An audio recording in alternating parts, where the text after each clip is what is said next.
I believe we are live. We are live. Y'all already know the deal. Y'all know the routine. Y'all make sure y'all hit the like button. Whether you're catching this thing live or you're catching it after it's uploaded. As promised, I told y'all I'll be doing night shows with special guests and all. So we're going to be getting into that. We're going to be getting into a number of topics today. We're going to be revisiting the serial impregnator dude who's going viral with product placement and all kind of shit. We're going to be getting into that. And we're going to be getting into a number of topics. I see the topic in the title. Men make money to take care of women. Women make money so they don't need a man. We're going to be getting into that, breaking that down with our special guests. Going to be introducing them when we come back from the intro. So let's strap on in. Let's get ready to go. Let's get it.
Peace, folks. This is X from TPOT Media. Open your mind and wake your black ass up. You know what time it is. Hit that damn like button as you make your way in the door. Grab a seat, settle in, get ready. It's the Grown Man Hour with your host, my man, Bernard Riley.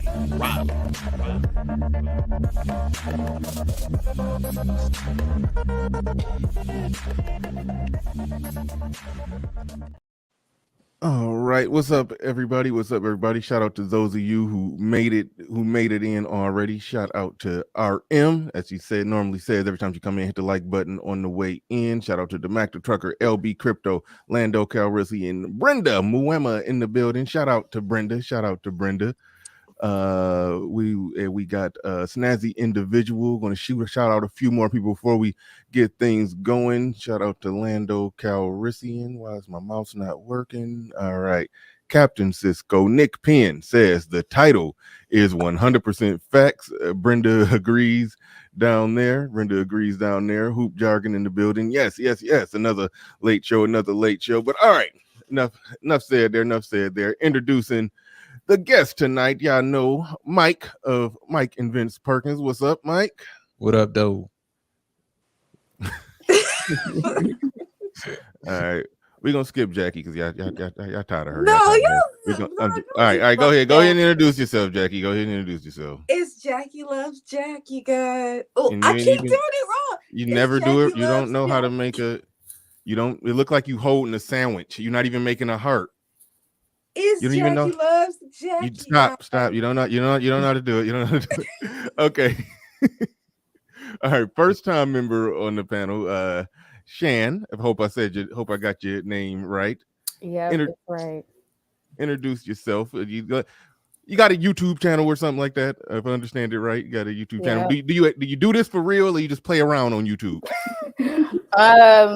I haven't been as consistent as I should be, but I'm pretty new on YouTube. And yeah, my YouTube channel is Mother Shanice. I'm gonna try to put a link in here if it's not already in here, but I'll put it in there for you. I'll put it in there for you. Put it in the private chat. We'll figure it out. We'll put it in the description of the video, bare minimum.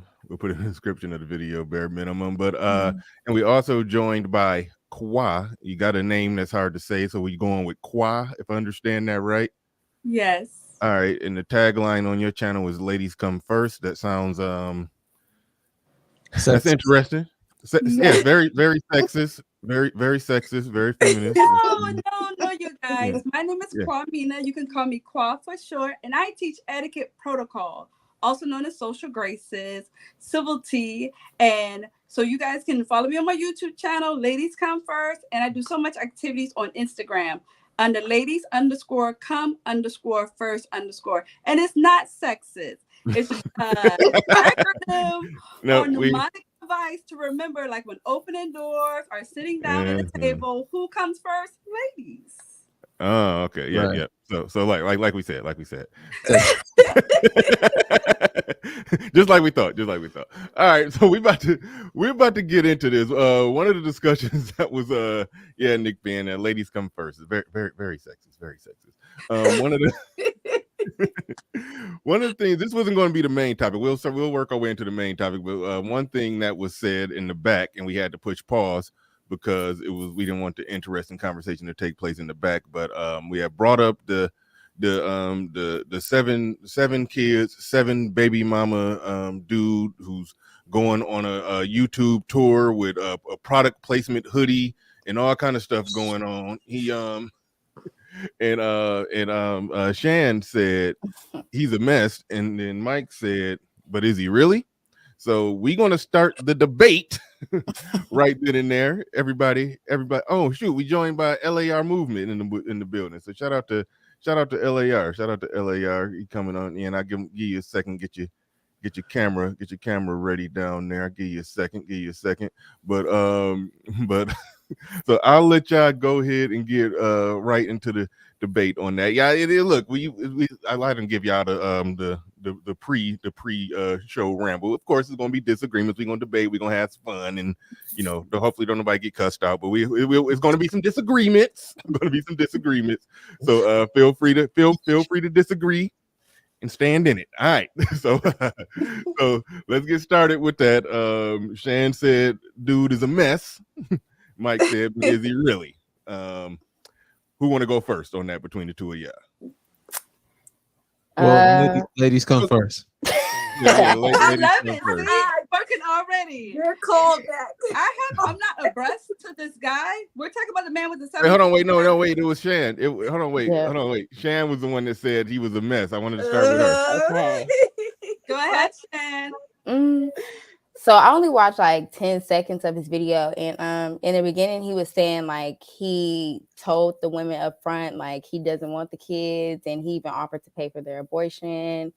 And I do agree with him, just like off him saying like at least he told them up front like he didn't want the kids at first. But I feel like if you were disciplined to lay there and make those kids, and he even said like some of them was trying to reach out to him and basically like have him take care of the kids that they both made.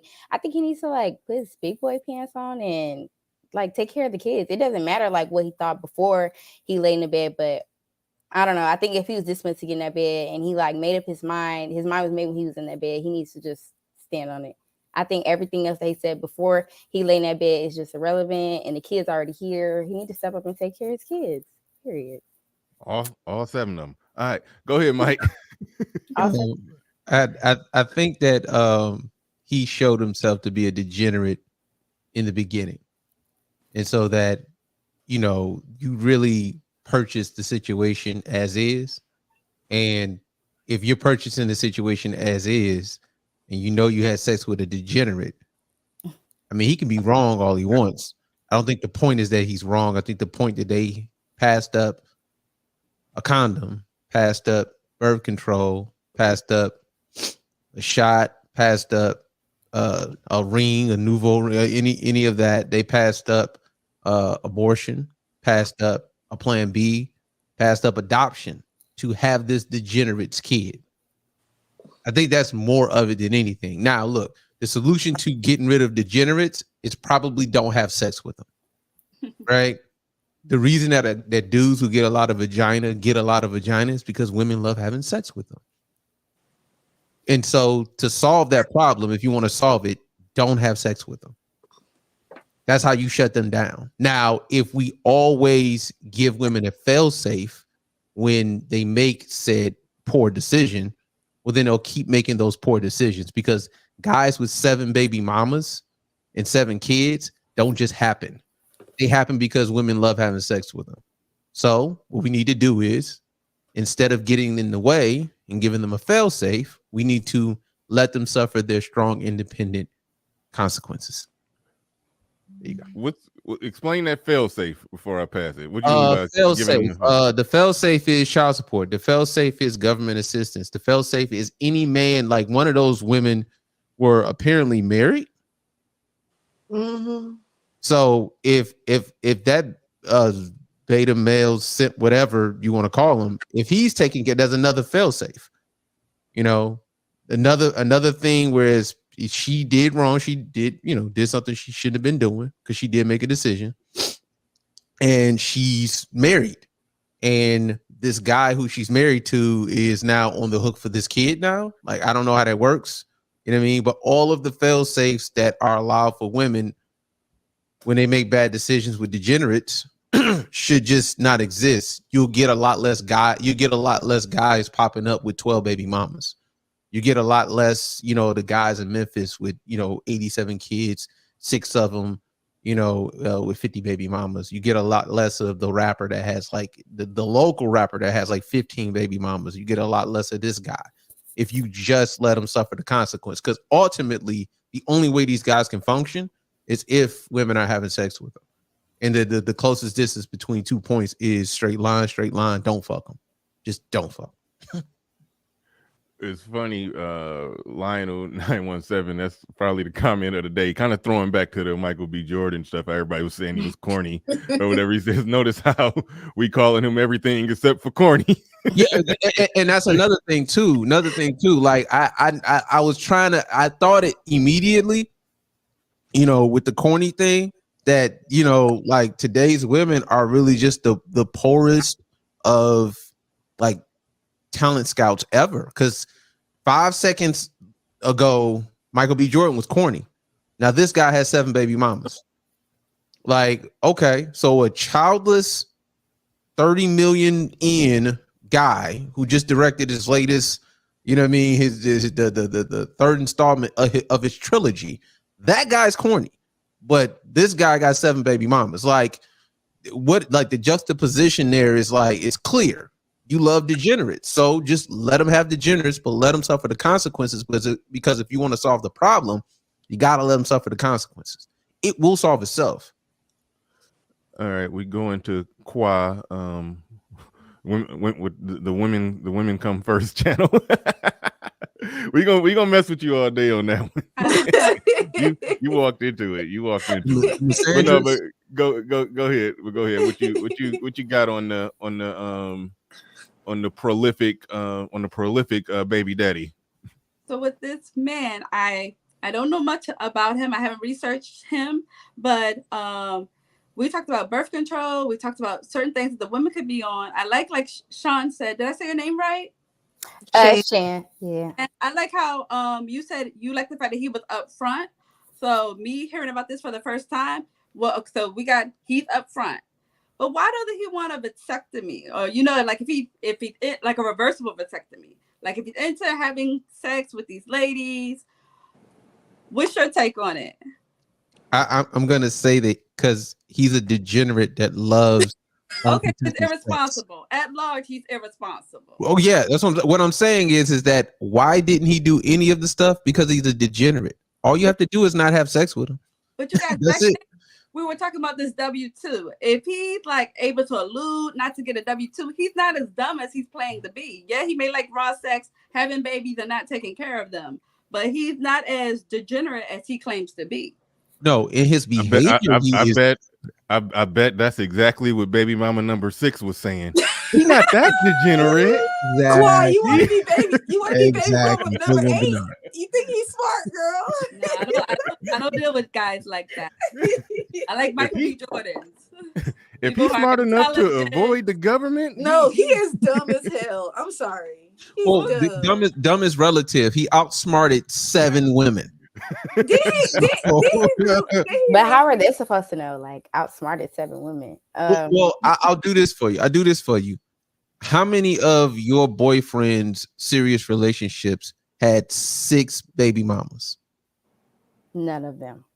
How did you know that? I mean, come with question. Getting to know them. I feel like that's like a question that you ask like in the beginning against getting to know somebody. Like, do you have kids? What's going on? You need to know that stuff in the beginning. Okay. So how did you know that they weren't lying to you? I guess that just comes with experience. Everything, everything comes to light during the time that you mess with somebody, regardless if you want to know, you don't want to know. If you can go. No, so my point is that you wouldn't have fell for the banana in the tailpipe, i.e., I have 7 baby mamas, but I'm just not gonna tell you. So you wouldn't have fell for that. So if you wouldn't have fell for that, he outsmarted 7 women, and not even 7, because according to his story, those are just the 7 that had the baby.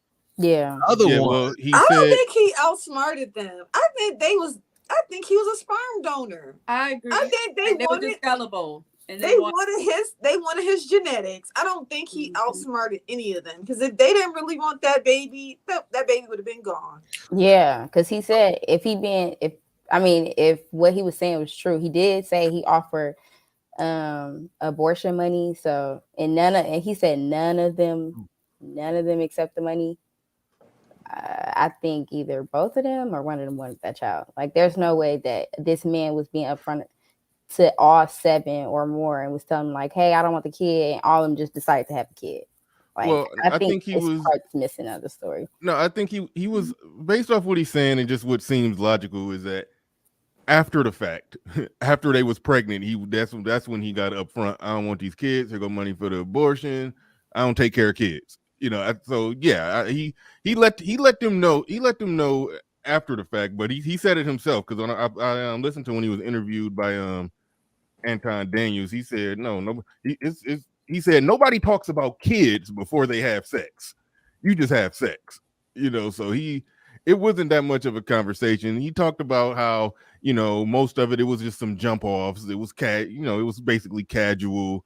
He said some things that sounded a bit inconsistent. There's slightly a part of me where I'm like side eyeing some aspects of the story. Like I said, he's on tour wearing the same hoodie with his logo on it or something. So I'm like, he doing a product placement interview tour. So I'm questioning, and he got a TikTok and all that. So sometimes I question aspects of the story, but I think it is a real thing that do need to be examined, because we've said that before. And I'm gonna pass it to LAR, and thank you, Snuggles, for the super chat. I'll get to that in a second. But as we always say, in that situation, like, put it like this, Mike has no problem whatsoever calling him a degenerate. I called him a degenerate on my live stream earlier today. I think where part of the problem comes in is women have a problem viewing the 7 women in the same light as they view him. It's like he's the enemy, he's the villain. They were all innocent victims to this monster who just infringed on their well-being. It's like so nah. I think, and I'm generous enough to give baby mama number 1 and 2 a pass. When you start becoming baby mama number 3, 4, 5, 6, 7, 8, 9, I'm like, nah. Nah, like I categorically put you in the same place that I put him. But real quick, before I go to LAR, shout out to sorry, I apologize to the audience. Snuggles, thank you for the super chat. I should have never started this, but hold on, okay, damn, did I delete it? I think I deleted her special greeting. Okay, hi, I'm Snuggles. All right. I apologize. Says, can we please play my music? Hi, I'm Snuggles. Snuggly softness. That's really less expensive. Oh, RM. I played it. I cut it short. I played it. You didn't have to double back on it. No, we didn't need that twice. You didn't play it good enough. No, I cut it short on purpose. On I cut it short purpose. on purpose. But shout out to Snuggles. I read all the super chats. I appreciate the people that support the stream. But she said, "Can you please play my music?" And I'm able to. No, you're not able to join the panel. If you don't mind. If not, is it because I'm a bear? Don't forget to drop the link. All right. Yep. Thank you, Snuggles. All right. Shout out to Scott Gray in the building with the $10 super chat. Appreciate that. He says they want to be the mothers before they get too old. So since there are no suitors, Pookie becomes the local sperm donor. We alluded to that, but we're going to go to. He says, "I love the $10. I'll be damned. I'll die and go to hell and play blackjack with the devil before I give you $10. That's what I want to know." Thank you. that was nice, RM. That was nice. Oh wait, no, that was one that I put on there. Oh, LAR, your camera cocked sideways. Right? How did it do that? You in a gangster lean. All right, we got to get. Okay, I'm gonna go to Jackie while we wait for LAR to come back. Go to Jackie. What's your takeaway? What's your takeaway? The guy's a dummy. Of course, those women are dumb, but I think they did that on purpose because if you're having sex with some guy you just met and he gives you the option to take a plan B or get an abortion, or you could already be on birth control, like you're trying to have his baby. But he's a dummy because you have 7 women that's gonna have possibly have some control over you. Like that, I mean that's stupid to me. Let me people pregnant. All right, well let's look at it like this. Okay, they wasn't on birth control, they ain't use a condom, he didn't use a condom, they wasn't on birth control, and now so the chick got pregnant. All right. He's saying, "All right, you pregnant. Here go $400 for the abortion." I don't know if you know that amount. That is very, very specific. Go ahead. It's actually $399.99. $399.99. All right, plus tax. Well, no, it gets like $415 after the tax, but anyway, all right. Let's go. Let's go BR. I'm just playing. I'm seriously just playing. Never paid for an abortion. Never paid for an abortion. BR is short for birth rate. Bringing it down. Get rid of these kids. All right.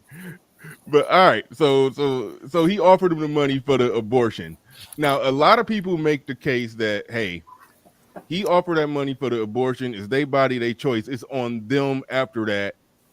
He's clean and clear. What's your thoughts on that?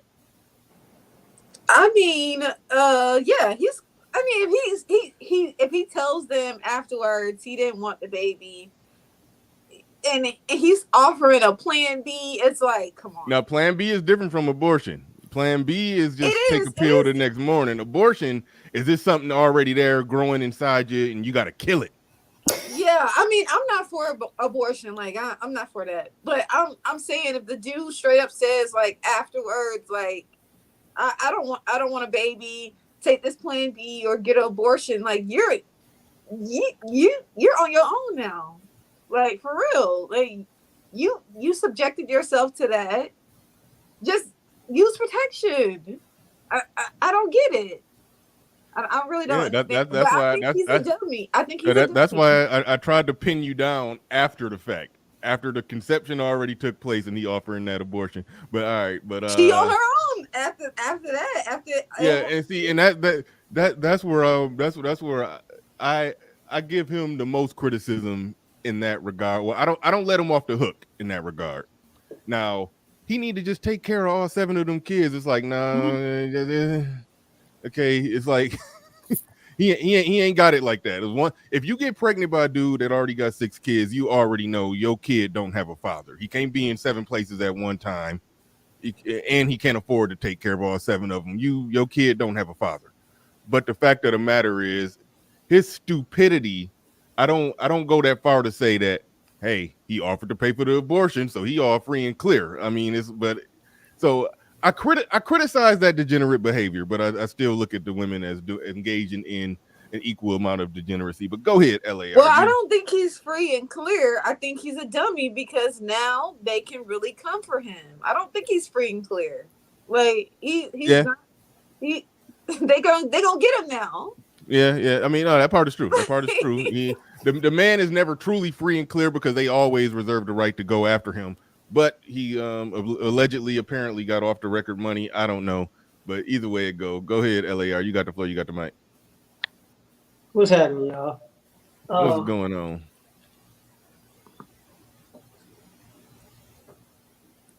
Oh, it's flipped again. I don't know what's up with your camera today. Just turn it sideways. Just do it like this. Oh no. I don't know what's going on. That's not. You had it. That's not his normal camera, right? Well, no, it looked like he not in his studio set up. It looked like he on the road or something, trying to struggle stream it in with the cell phone. I don't think you know what he's doing with the cell phone. But all right, while we give LAR a chance to come back,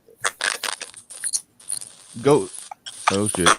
All right, now he sounds like he malfunctioning over there. He trying to get. I'm gonna come back. All right, yeah. All right, I'm gonna mute you up. You get that figured out. But no, those are more or less my final thoughts. Anybody got anything else? Any objections? Any rebuttals to anything that was said on the prolific baby daddy supreme? I got one last thing I want to stick in everybody's head. Corny is not a term of endearment. Corny is the idea that a woman is not going to give you any vagina. Corny and lame, those are what those words are. And notice who they call lame and corny, and notice who their baby daddies are. I think corny is cool. No, you will not. No, you will not. You will not. Corny is not a term of endearment. Any dude under the sound of my voice yeah, corny is definitely not a term of endearment. If I call you corny, it's like I like a little corny. Corny You means don't like corny, Shan? I don't like corny. If I call you corny, then it's not a term of endearment at all. Corny means disrespecting you. Corny means I'm not gonna give you no vagina. That's what it means. That's what it means. It means I'm 90% sure you're not gonna get any vagina. Lame, same thing. You're not gonna get any vagina, and that's okay. That's okay. But notice who the baby daddies are. Well, glad I don't have any baby daddies. All right. Well, we look like we're not gonna get LAR. I don't know. We'll see what happens with LAR. LAR come back. So moving on to the main topic, the main title topic here. Men make money to take care of women. Women make money to not need a man. Everybody said that was straight facts. But we gonna see. We gonna poke and prod at that a little bit. I'm gonna start with Kwa, the ladies come first channel. Okay, I ain't gonna clown it no more. I'm start with Kwa. Go ahead. You got it. Okay, so with men make money, I guess, to support women. I'm just recapturing men. It's men make money to take care of women. Women, their motivation to make that money is so they don't need a man. Okay. I can only speak for myself. I wanted to make money and be financially stable so that I'm not coming across as a gold digger. And when I'm with a man, it's because I want to be with him. I also understand, I've been told by my father, by my uncles, and my male cousins that men need to feel needed. But from the comedians I have grown up hearing, they say everything that a man does is for the love and respect of a woman. Huh. All right. Shout out to number 16. He says, I make money to take care of myself. WTF. That is a message that I definitely support. Looking at the whole concept that I think when she alluded to, I think the truth in what she's saying, because a lot of comedians talk about it. Chris Rock actually just said it on his show that all the money that he made, that it was either directly or indirectly related. It was either pussy or pussy adjacent. all of his reasons. And I think men do operate like that. And I think women do operate in the sense that they want to make the money, so they'll end up, so they won't need a man. Now they'll put some fancy language around it, but at the end of the day, they're on some, I don't need a man because I'm making this money, or I want to make this money, I want to become successful, so I won't need a man. But I think men, when they start making their money, I think inherently, even though if they're, like number 16, and like myself, the way I think too, that yeah, I'm making this to take care of myself, my own personal drive, ambition, and accomplishments and goals. But I think it is, if you look at what the average married man make compared to what the average non-married man make, when men reach that plateau in their life, they do want to start a family. So men can argue that they're making that money so they could take care of women, but women are grinding to make that money so they don't need your ass. So with LAR, we gonna just hurry up past the LAR before shit start fucking up again. Go ahead, LAR, hurry up. No. Go. Uh-oh, you're gonna have problems.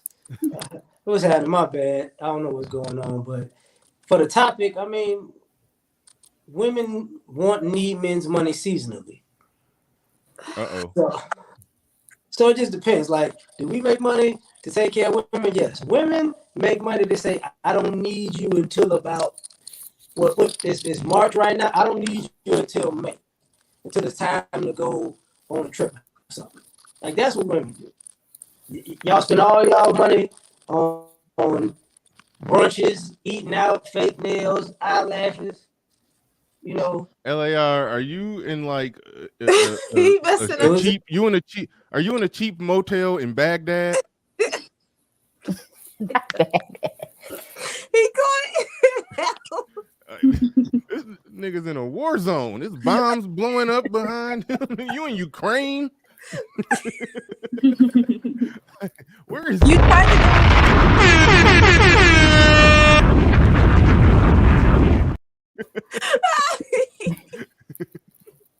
He is in a war zone.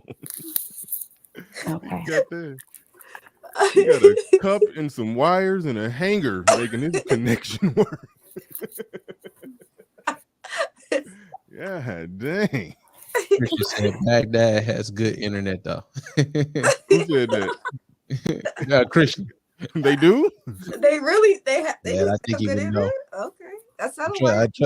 I trust everything Christian says, man. Like, all right, cool. All right, yeah. If you say so. All right. Go ahead. All right, we're gonna go ahead. We're gonna go to Mike on that. Go ahead, Mike. Yeah, of course the statement is true. I think a lot of times though, the way like women are perfectly okay with the good for a girl concept of everything as a like comparative between what we do and what they do. So for example, you'll hear women say a man offering me, provisions is not a big deal because I can provide for myself. And the idea of provisions are not reserved for individuals. So like a woman doesn't provide for herself. She pays bills and doesn't get evicted. Congratulations, you're an adult. Men, however, will provide for a family because provisions are reserved for families. You know what I mean? So that like I put my, ex-wife, hi, I'm Mike Perkins, I'm a divorcee, and I had my wife on my insurance, and had her on my accounts, and she was the beneficiary and so on and so forth. That's like actual provisions versus what women do is like, again, I say pay bills and don't get evicted. Congratulations, you're adult.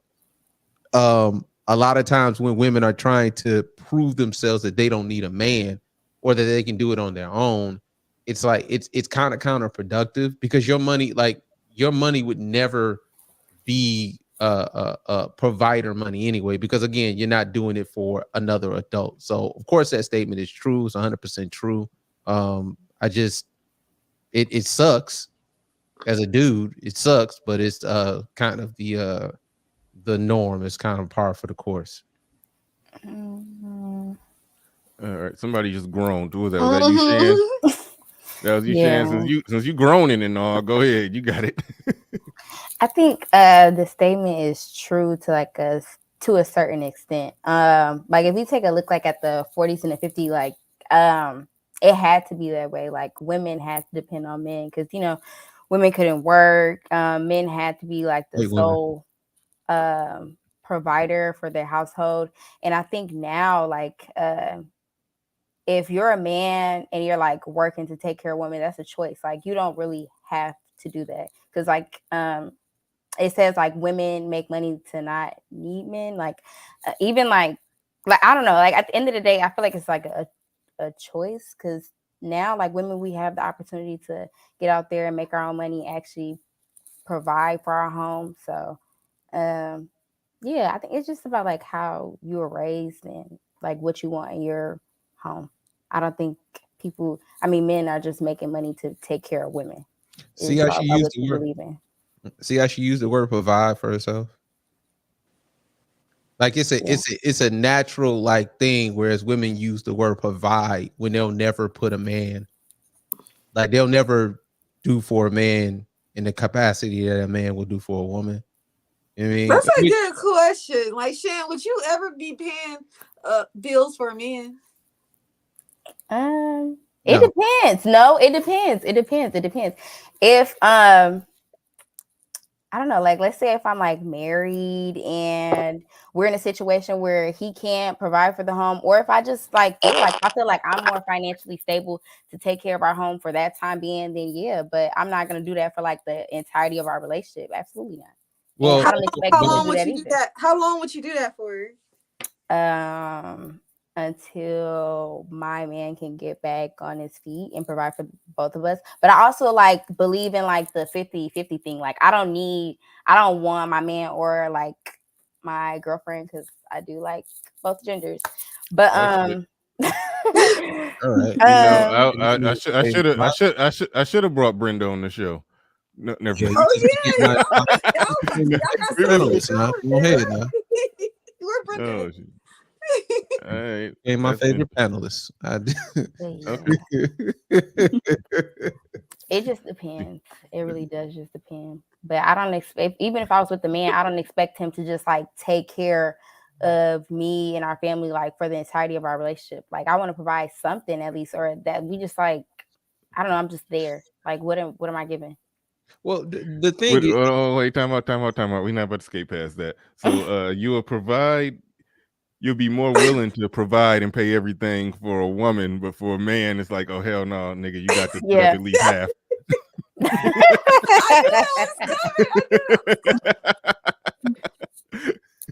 No, I would do it for like my man too, but with like my man or like my woman, like it just depends. Like one of us is just not about to be like the sole breadwinner of the relationship. I don't want that for me and mine.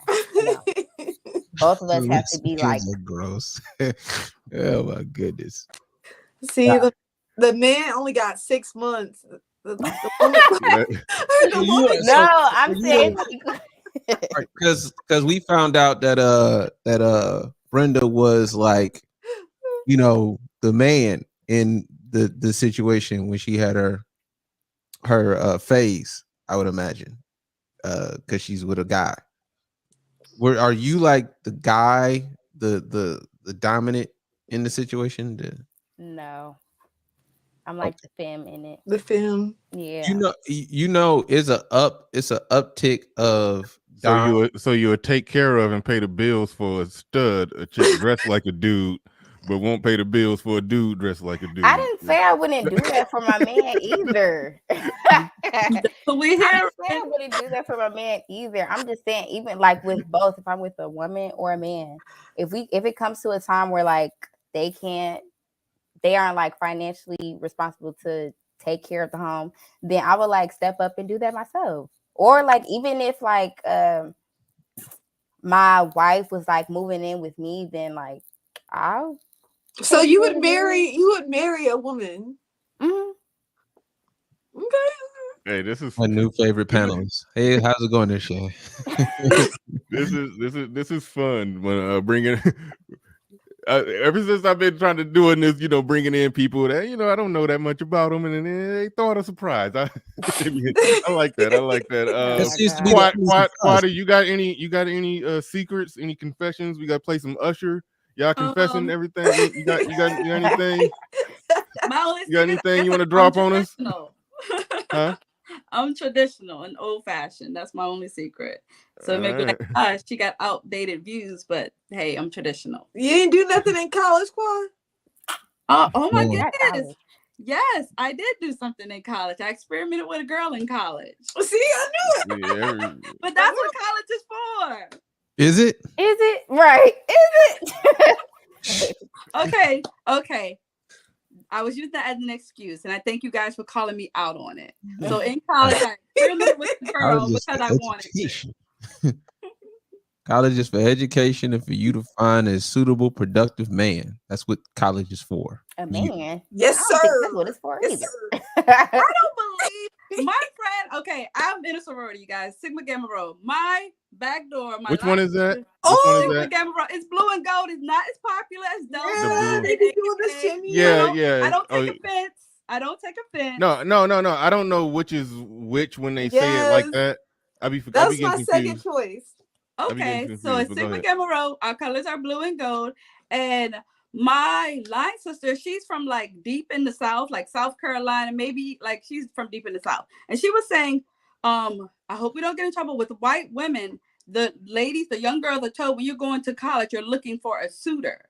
I would tell my child, I don't have children, but when I do, I would tell my daughter, okay, let's say you link up with this person. That doesn't mean he's going to be successful just because he stepped foot in college. Let him graduate. Let him get himself established. Because that's the same thing I would want for her. And that's the same thing I did. Graduate, get established, live your life, and then meet someone where you're dating serious and want to build something with them, a family, career, business-wise. Yeah, nah. That's nah. But if you let him get out there outside of college, he might find someone else outside of college. And not even that. You just lost him. Yeah, that is true. That's like a predator chasing something and wanting to catch. I gotta lock you down before you become somebody. I'm just saying he's gonna have even more 7 children options on the couch.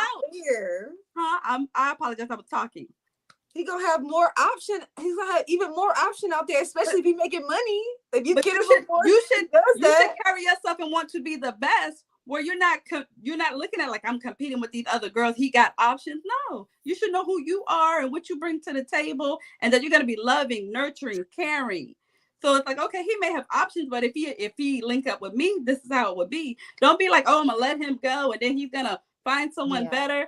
Because then I don't think it's rooted in love and the selflessness that's needed for a relationship. Okay, guys, what y'all think? No. I spaced out. I keep it real. I'm sorry. I do that. I do that sometimes. Go ahead, Mike. You got it, Mike. That's why I need Mike. So women talk and you just space out. Sometimes that happens. I'm sorry. I'm working on it. But go ahead, Mike. Yeah. No. Making more money as a woman doesn't make you a better woman. So like the time that you would waste trying to establish yourself or whatever. I mean, I think GC made the point. I mean, he asks if you have a kid and they can go to the league, they can go to the NBA, they can also become a nuclear physicist. Which one do you tell them to do first? The thing you tell them to do first is the NBA because it's time sensitive. You know what I mean? So you don't do the thing that you can always do, which is, establish, wealth or whatever, or at least has a longer shelf life. You do the thing that you can do first that doesn't have as long of a shelf life, which is your ability to date, mate, and get a suitable, productive man. You do that first, so that the other thing can kind of take care of itself. I mean, you got 2 incomes, wealth is inevitable just so long as nobody has a crack habit or whatever. But, you do the thing that actually comes first, which is locking down a productive man. You don't say, well, I need to establish yourself as what? Anything that you can do. Well, go ahead. Well, I think that's sort of the crux of the show. I mean, like going back to the title, men make money so they can take care of women. Women make money, so they can not have to need a man. So I think what you're saying, I think in these modern times, it is not even I think it's kind of bluntly true in our face, and we see it all the time. Is that they're not looking at it like that in their mind. They got so much life to live. So much to experience. Don't matter. I met the perfect guy at 22. Fuck that. Hopefully I find somebody like him at 35. If he's the perfect guy, not to cut across, if he's the perfect guy, then yes, get married and settle down. But if he's trying to find himself, he's not the perfect guy. Wait, what? Huh? Why you take the perfect guy? You gelling with the family. You know his mom. You know everything about him. You see he has potential with Ernie. Yes, marry him young. But if you're dating people and if you meet the perfect guy, you'll know he's the perfect guy. And it's okay if you don't necessarily marry at 25, 26. It's okay. It's not. How old are you, Mike? 40. And you are a divorcee. So I mean, hi, my name is Mike Perkins. I'm a divorcee. So what were you saying? The host of the show? I don't see your name, Mr. Bailey or Bradley. Bernard Riley. I apologize for interrupting you. Go ahead with what you were saying. I like her. GC, check your email. What was I saying? No, I was saying that they can meet that. We're in a place where they could meet the ideal guy. I know some people was nitpicking about, the word perfect. I saw somebody do that. I didn't see who it was. But okay, they could meet the ideal guy early on in life. And it's like I think a high percentage of them, they don't want it then. They want to live their life. They want to go out and get it themselves. They want to be able to make their own money and live their own life and pay for their own stuff and pay for their own shit and not need a man. And at some time when the clock is ticking, when it's like 3 seconds left on the clock, they hoping that they could, just grab some great guy from the great guy tree and then marry him at 38. I think that's 38. Yeah, 38. Yeah, at 38. Right before 40, No, maybe at 40, right? No, Shan was nodding her head when I said that. Shan was nodding her head. True. I've even been through that. Like I've had experience with that, but don't come for me. Just listen. No, go ahead. When I was give us some more confessions. Go ahead. Okay, I'm done now. No. Nobody interrupt Shan when she talking. She be saying some entertaining shit. I love my truth. I don't care. But go ahead. Stand in it For real, girl. Go, girl. No, but you were saying like sometimes women, they'll meet the perfect guy and then they'll like miss the opportunity with them because they want to live their life. And I've had experience with that too. But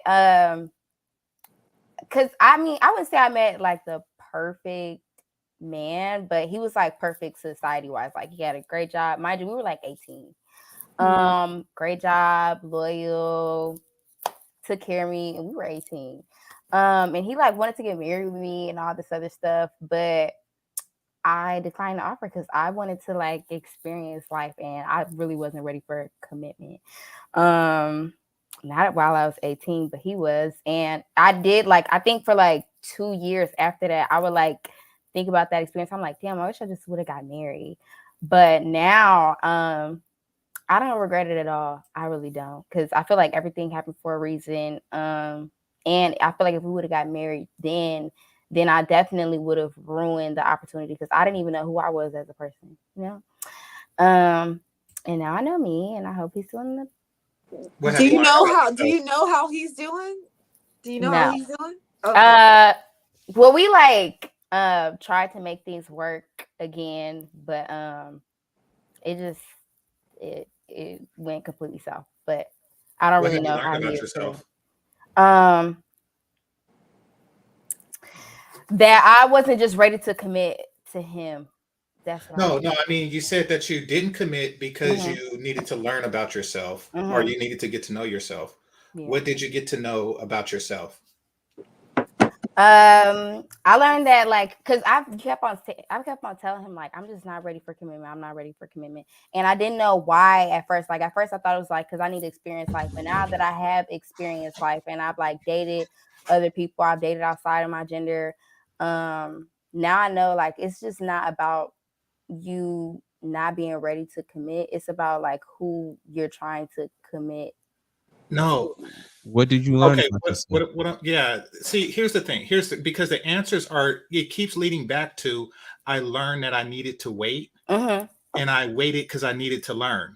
That's how you're sounding right now. You're saying, oh, I waited because I needed to learn myself, and when I learned myself, I learned that I needed to wait. What did you learn about yourself other than the fact that you should have waited at 18?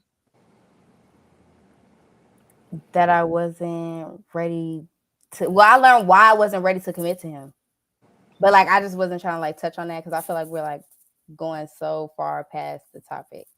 Okay. But No, but I mean yeah. that's relatively normal. We normally go far past the topic, but if you Oh. want to, I get you if you want to pump the brakes on it because you ain't trying to just get too personal or turn it into. I mean, I'm no big fan of it turning into a 1-on-5 counseling session Yeah. for one person. Like that gets weird. That gets weird when I see that. I see that happen on some of these live stream shows. I'm like, could y'all like just pass it around to everybody else? Like y'all got her laying on all y'all couch. You're trying to give her therapy. Like that ain't no. So yeah, I ain't trying to have it go there, but shout out to who is this?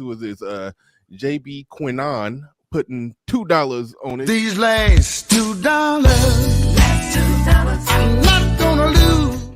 He says, I can't even listen to her. Yikes, obnoxious. I don't know. Who is he talking about? I don't know who you're Probably talking about.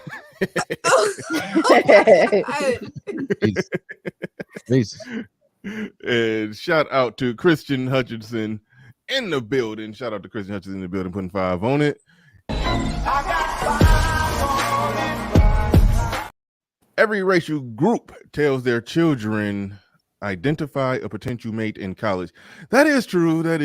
Spend $100K 4 years without lifelong relationships is life mismanagement. Yeah, it was just recently some pictures of some girls who I'll say they just coincidentally happened to be white, and they had a cap and gown on, and they were also like doing like this in the picture, showing their rings and stuff.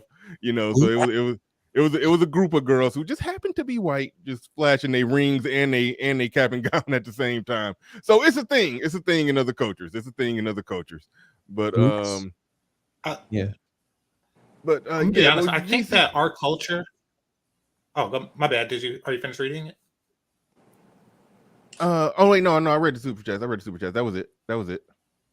Go ahead, GC. Okay, I think that our culture of women, they really sell being single as the most exciting thing that can, possibly be.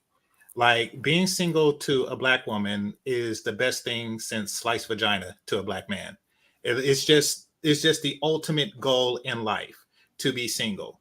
And like all the movies, like Waiting to Exhale, Women of Brewster Place, it's like, yes, being single is blah, blah, blah. So when you get somebody who's 18 and she's presented with the opportunity of marriage, it looks like she's missing out on the opportunity to be single, which is so great. And then it's not until later in life, like Bernard said, 38, they look back and say, something, it really wasn't that great. And then that's when they start to consider marriage. I think that society is really lying to Black women. That's why they don't pursue marriage as aggressively as other women at a younger age. Which is what I said, but I came late. I have to be a mathematician to know that 2 + 2 is equal to 4. I'm typing something in the chat, so y'all kind of got it. I'm handling some stuff really quick. I'll pass it to Game Changer on the title topic, because you missed when he was talking about the prolific serial impregnating baby daddy. I don't know if you want to touch on that or you want to touch on the title topic. Men make money to take care of women. Women make money to not need a man. Either one of those. Go ahead and fire away on that. Well, I'll start with the second part. Women make money to not need a man. What women make money for is to gather time to select the best option of men. However, they tend to do it too far. They tend to fly too close to the sun with that. And also, women don't make as much money as they expect to make, and they don't make as much money as they hope to make. So what winds up happening is they're waiting for the next promotion. And in fact, for some women, and this is unfortunate, but it's true, they tend to make more money when they're younger, unlike men. Like the bulk of their income starts off when they're 18 to 24, and sometimes for many women, it's downhill from there. And that's that only applies to like Hooters waitresses. Yeah, that's what I mean. Hooters waitresses, right? Because I'm like, when I was just graduating from college when I was 23, so I wasn't making any money. Mm-hmm. Yeah, when they age out of Hooters and they got to get a real job, then they see what the real world feel like. But them Hooters tips, they can make six figures on them Hooters tips. No, that's what I was talking about. Not necessarily. I don't even know. Women who work in. I was just about to say, I don't even know why they strip when they can make $100K collecting tips at Hooters. I mean, I don't even know why they stripping. But anyway, go ahead. You got it. No, I'm talking about women whose income is tied to their looks tend to go down, just like a Hooters waitress, it tends to go down. But if they try to do it, like say if you're a woman who's an accountant or something like that, the perception, and this perception comes from television where you have Sex in the City and all the women are under 30 and they just happen to make gobs and gobs of money writing, articles on, for a newspaper every month or something like that.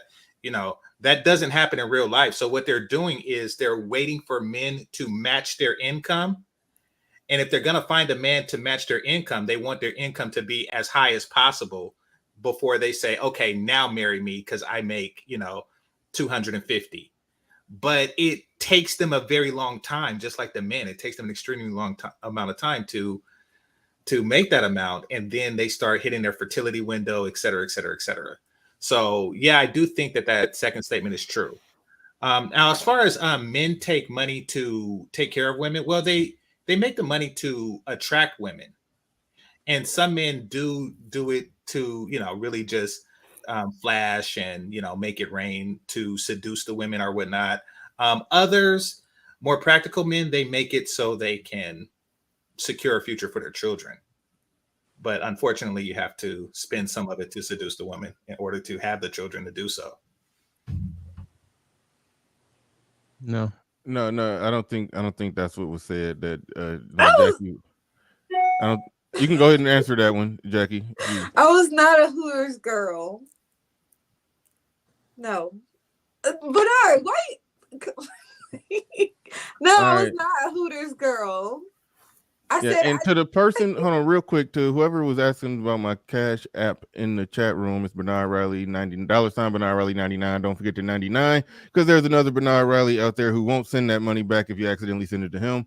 So Bernard Riley 99. Now there it is right there, Bernard Riley 99. All right. Hey, fellas, can I ask and my Cash App is $. No. Hey, fellas, can I ask y'all something? Hey, go ahead, GC. Y'all around my age, and maybe this is just California, but has the quality of Hooters waitress greatly diminished? Sir, yes. Okay. Yes. However, they must have had they must have had a meeting at my local Hooters. I think I told you about this game changer. They implemented some policy where the uniform got smaller, like the amount of like under booty cup, like the cheek to uniform ratio is like 40% cheek, 60% uniform. Like it's like nothing but it's just ass. It felt unsanitary when they walked by your table, and it's like it looked like yeast infection, like they serve breadsticks. I mean, it looked good, but still don't know if I want your pussy lips on the table while I'm eating. It's like it's it just, you know, it looked good, but it just felt weird eating wings. It's like it was just too much. It felt like food being served at a strip club. I don't know if you've ever been to a strip club. You know, that's serve a food. thing. You know, they actually serve like nachos, and they stuff there? shouldn't. They should not Yeah, that's serve food nasty. at a strip club. That is disgusting. Because if you get a hair in it, it's a different type of hair. I agree. Yes. So- Those two things shouldn't mix. Those two things shouldn't mix. But yeah, but no. So they did something. They did something to increase the, you know, the amount of cheeks and cleavage that you see at my local Hooters. But yeah, but no, you are right. It was a time when the Hooter girls was like almost like a prestigious thing. But now, yeah, quality went down. But anyway. Yeah, I think it's equal opportunity. I think that before Hooters had like a no ugly bitch policy, and the ugly bitches, like, you know, they gathered together in a woke circle and sued or something. You know, like it was like ugly bitch court and forced Hooters to hire them. Like that's what I'm assuming. Yeah, I think that fat phobia happened too. Like all the phobias and isms happened. Featureism. Oh my God. Yeah, all of that happened too. And they put that in the clause and said you have to hire this amount of this and this amount of that. I went to maybe it had to be like 7-8 years ago. There was an actual like real life overweight woman working there. I was like, how did this happen? How did this happen? And like she wasn't my waitress because I don't allow that kind of thing. But it was. Wait a minute. Are you telling me that a waitress come to your table that does not look pleasing to the eye? You asked you like, can I speak to a manager, please? And then you have them swap out the waitress. I would have done that in that instance. I didn't come here for that. I didn't come here for that. I didn't come here to be an equality. Like this is not a hashtag. This is not a social political movement. What did you come here to do then? I came here to eat some wings and enjoy the scenery. I didn't come here for that. I didn't come here for that. I'm sorry if you need a social political hashtag movement ism phobia, you know what I'm saying, to get in this place. But you know, this is not equal opportunity over here. This is not that. So you take that over there. There's a section over there. You know, hey Mike, did you ever deny a unattractive waitress tip? Or did you tip more because a woman is attractive? You know what? I've never like if I'm at like a regular restaurant, I always tip. I tip, you know what I mean? You know, just I try to just be kind and tip nice, you know, for the ladies or guys, whatever, you know what I'm saying? But if it's specific, of which I've been to Hooters probably like 3 times in my life, if it's Hooters, like I mean, I've never had an ugly Hooters waitress ever in life. It's just that one time when I went in, and I'm just like, what is this going on here? So, nah. I would definitely tip, you know, around even if it's a regular, restaurant. All right, Eric Bird in the building. With the $2 super chat. These last $2. I'm not gonna lose. About the Hooters when they clearly made some uniform changes. It was coochies because, like, yeah, I mean, they had camel toes near you. Yeah, yeah, that's what it seemed like. That's what it legit seemed like. But all right, I had a question. They call them coochie cutters. Okay, well, I was about to go to. Well, no, I had another question in the chamber, but go ahead, GC, you got it. Now, I was talking to a friend of mine recently. Are guys, and maybe this is California, but are guys approaching less than they did, say, circa like 2018? Mm-hmm. That for the females? Mm-hmm. Well, guys don't approach me, and when they do, I shoot them down. I mean, wait, hold on. Wait, what was the time frame that you said? Since when? Game 2018. Yeah. 2018. Or just in the past. Like, is it down? Are guys like stepping? I think it's down. I think it's down. We may got a 21. I don't know how old anybody is. How old are you, Shan? You look young. I'm 22. Okay, so yeah, she has no frame of reference. She's, you know. I do. I go out now. Yes, you know what I'm saying. What I'm saying is she got nothing to nothing to compare it to. Yes, you do. Yes, you do. Because guys are women at 17. She's been an adult for a while now. Guys don't wait till you're an adult. Long as you're attractive, they're approaching. And I think these it was words Chris are true. Rock. Chris Rock said, females have been offered penis since the age of 12, and he's not lying. All right. Okay, we'll go with that. All right. So, all right, So y'all. I Jackie guess y'all says can. yes, If y'all can answer this question. Who will answer it? Oh, okay. I'll answer it. I noticed this the other day because I'm a smiler. So when I'm walking around, I smile at people. People don't even smile back at me. It's just so wow. They don't even smile weird. anymore. Like I'll smile at people and they're just like. I'm like, okay, never mind. So I've noticed like it is kind of weird lately. Like in the last like year or so. Okay, let me ask you this: if a guy walks in the door, a stranger, he walks in the door before you, how long is he willing to hold the door for you to walk through?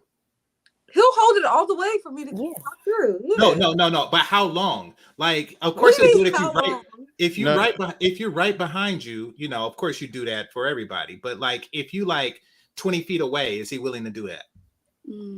A gentleman that's a test of character. I like that question. Yeah. 20 feet away, that's kind of far away. A gentleman, it doesn't matter how far you are. A gentleman will hold the door. He will let you, if he knows you're headed in that direction to that door, he'll hold it. If you happen to be passing by, you'll be like, I'm sorry, I'm headed this way. And he'll be like, okay, but he will still hold the door, not trying to put a time on who he lets in and who he lets out. No, a gentleman will hold the door. A gentleman would for like 5 or 6 feet. A person who's attracted to you will do it for 20 feet. Exactly. That's why I said 20 feet is a lot. I mean, don't get me wrong. As a gentleman, I would do it for the old. I would do it for the old people of the world for 30 feet even. However, 20 feet, no, it means I'm attracted to you. Okay, so you won't hold the door open for someone that's 20 feet away. Some people are raised, if you see a lady coming to that door, hold it open, regardless how far she is away. But it's okay if you're like, hey, attraction has to play into it for I inconvenience myself. That's okay. But I'm just saying. There's a gentleman to feet away ratio to where it gets weird. Like how long can you if you hold a door for like a whole damn minute, you walking slow, you like 25 feet away. She should put pep in her step because she sees that she's far away and the door is being held for her. She shouldn't just be casually strolling. She should put the pep in her step. Thank the gentleman for holding the door for her. But I be in my own zone. If you right there, I hold it. But I don't even know if it's like a not lack of gentlemanly thing. You got to be in close proximity typically. But I think it's something to what Game Changer is saying, dudes. Yeah, they like when immediately when you said that, my first thought was, dudes are they hold it. They gonna hold that for longer to give you time to walk by it so they could say hi, so they could have an opportunity to shoot their shot. It's about don't hold the door regardless of how far you away. A dude would just be like, well, she too far. I'm headed in. And that's social. That's how the social society is now. And that's okay. A dude like, I ain't attracted to how I'm headed on into the store. And if that's okay, that's a dude. But a gentleman, it doesn't matter how far you are. If he see you headed to that door, he's gonna hold it open. Now, like I said, the female need to put some pep in herself. She don't need to be like, I'm all that and you're holding the door. She needs to put some pep in her stuff and kind of hurry to the door because she see that she's far away and the door is being held open for her. And the social grace, she would be like, thank you so kindly for holding the door open for me. And he's not checking her out. He's just going on about his business. But a dude, yes, it is a ratio to door. I didn't know about this, but I see from you guys telling me it's a ratio of the time limit for the door being held open or him passing through. Yeah, I think that you could possibly be mistaken gentlemanliness with flirting and trying to see if you got to try to see if you got an opportunity to shoot a shot. I think I think that may be the case. He's waiting to talk to you. That's why he wants to hold it open. Yeah. Because he's trying to it's not that. It's not that. Like, even when they're attractive and they're 20 feet away. No, I really do it not because I'm trying to get at her, because I do it when I'm in relationships too. I do it because, to me, beautiful women are more of a lady. Therefore, I have to be more of a gentleman. I'm like that. Yes. Yeah. Yes. Like less attractive women are less ladylike. Just saying. So I swing the door back on you. Like that's yeah. Preach. Shan, you look like you disagree with that when he said more attractive women are more lady, or less attractive women are less ladylike, or something like that. I saw you look up at the, like what went through your head right there. Oh wait, before you even say anything, Joe Ethereal just sent me a $50 cash app. Thank you very much. I do appreciate Shout out to that. Joe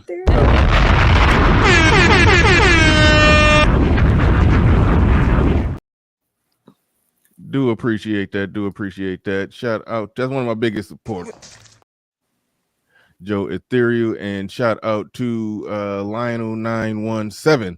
He says men will start approaching more when there's an incentive for them to do so. I still approach, but I understand why more men aren't approaching. Yeah. Thank you for the $5 super chat. I do want to pass it around on that more incentive to approach. I really don't know what he mean by that, but Shan, what was you thinking when Game Changer said less attractive women are less ladylike? What went through your head? Look like you had something to say on that. It just shocked me because to generalize like a group of people and say like they're like less ladylike just because off their appearance is crazy. I met a lot of people through all walks of life. I just don't agree, but I mean, his opinion is his opinion. So we can leave that there. So do you feel that it's a ladylike quality to make oneself as pretty as possible? Mm-hmm. Is that something ladies do? I think it just really depends on like what you qualify as like being a lady is like. That's part of it. That's part of the qualifications. Making oneself as pretty as possible is part of being a lady. So if a woman's not doing that, then she's not as much of a lady, right? I disagree.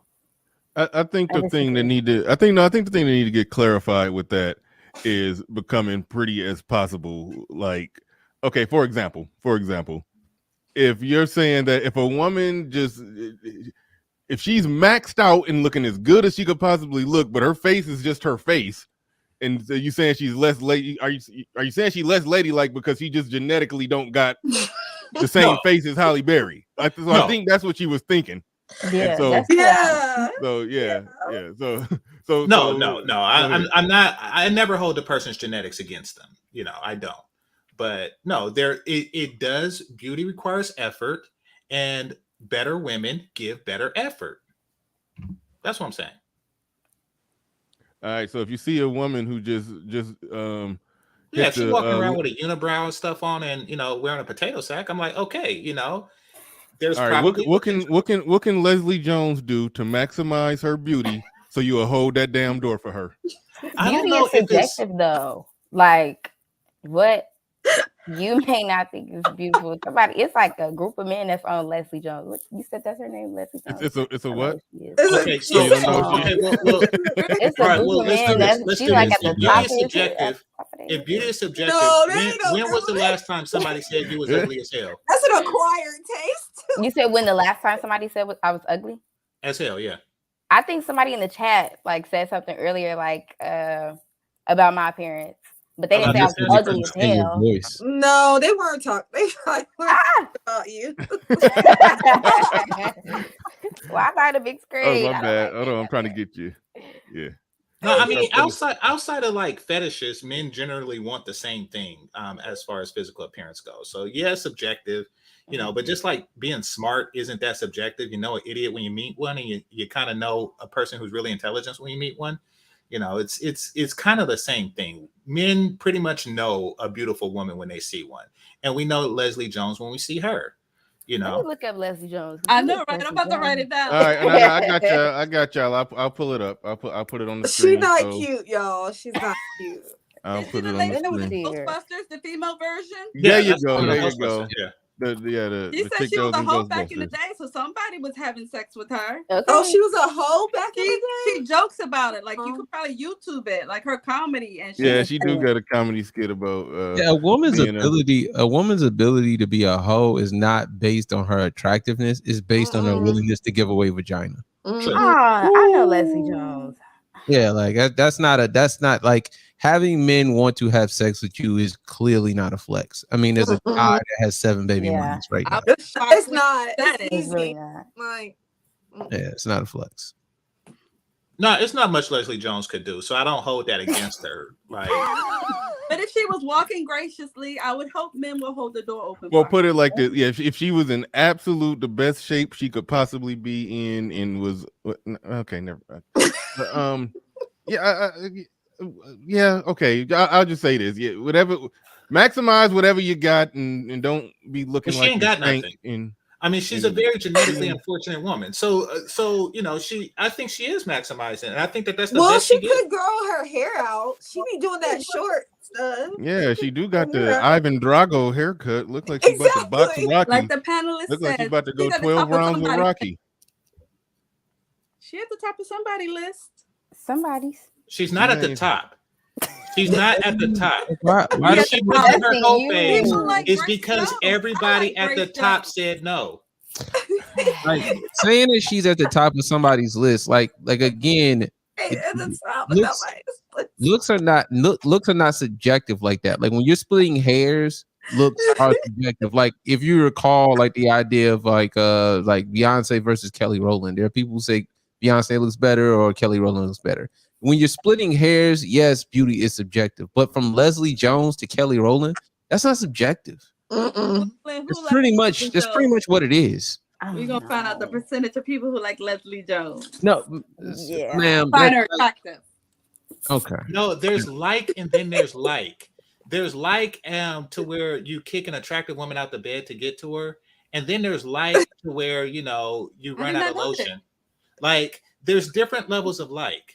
And then that's why you get fat Hooters waitresses. Like this is why this conversation is why you get fat Hooter waitresses. Like this is a ridiculous conversation. Like it's everybody can't go. Everybody can't go.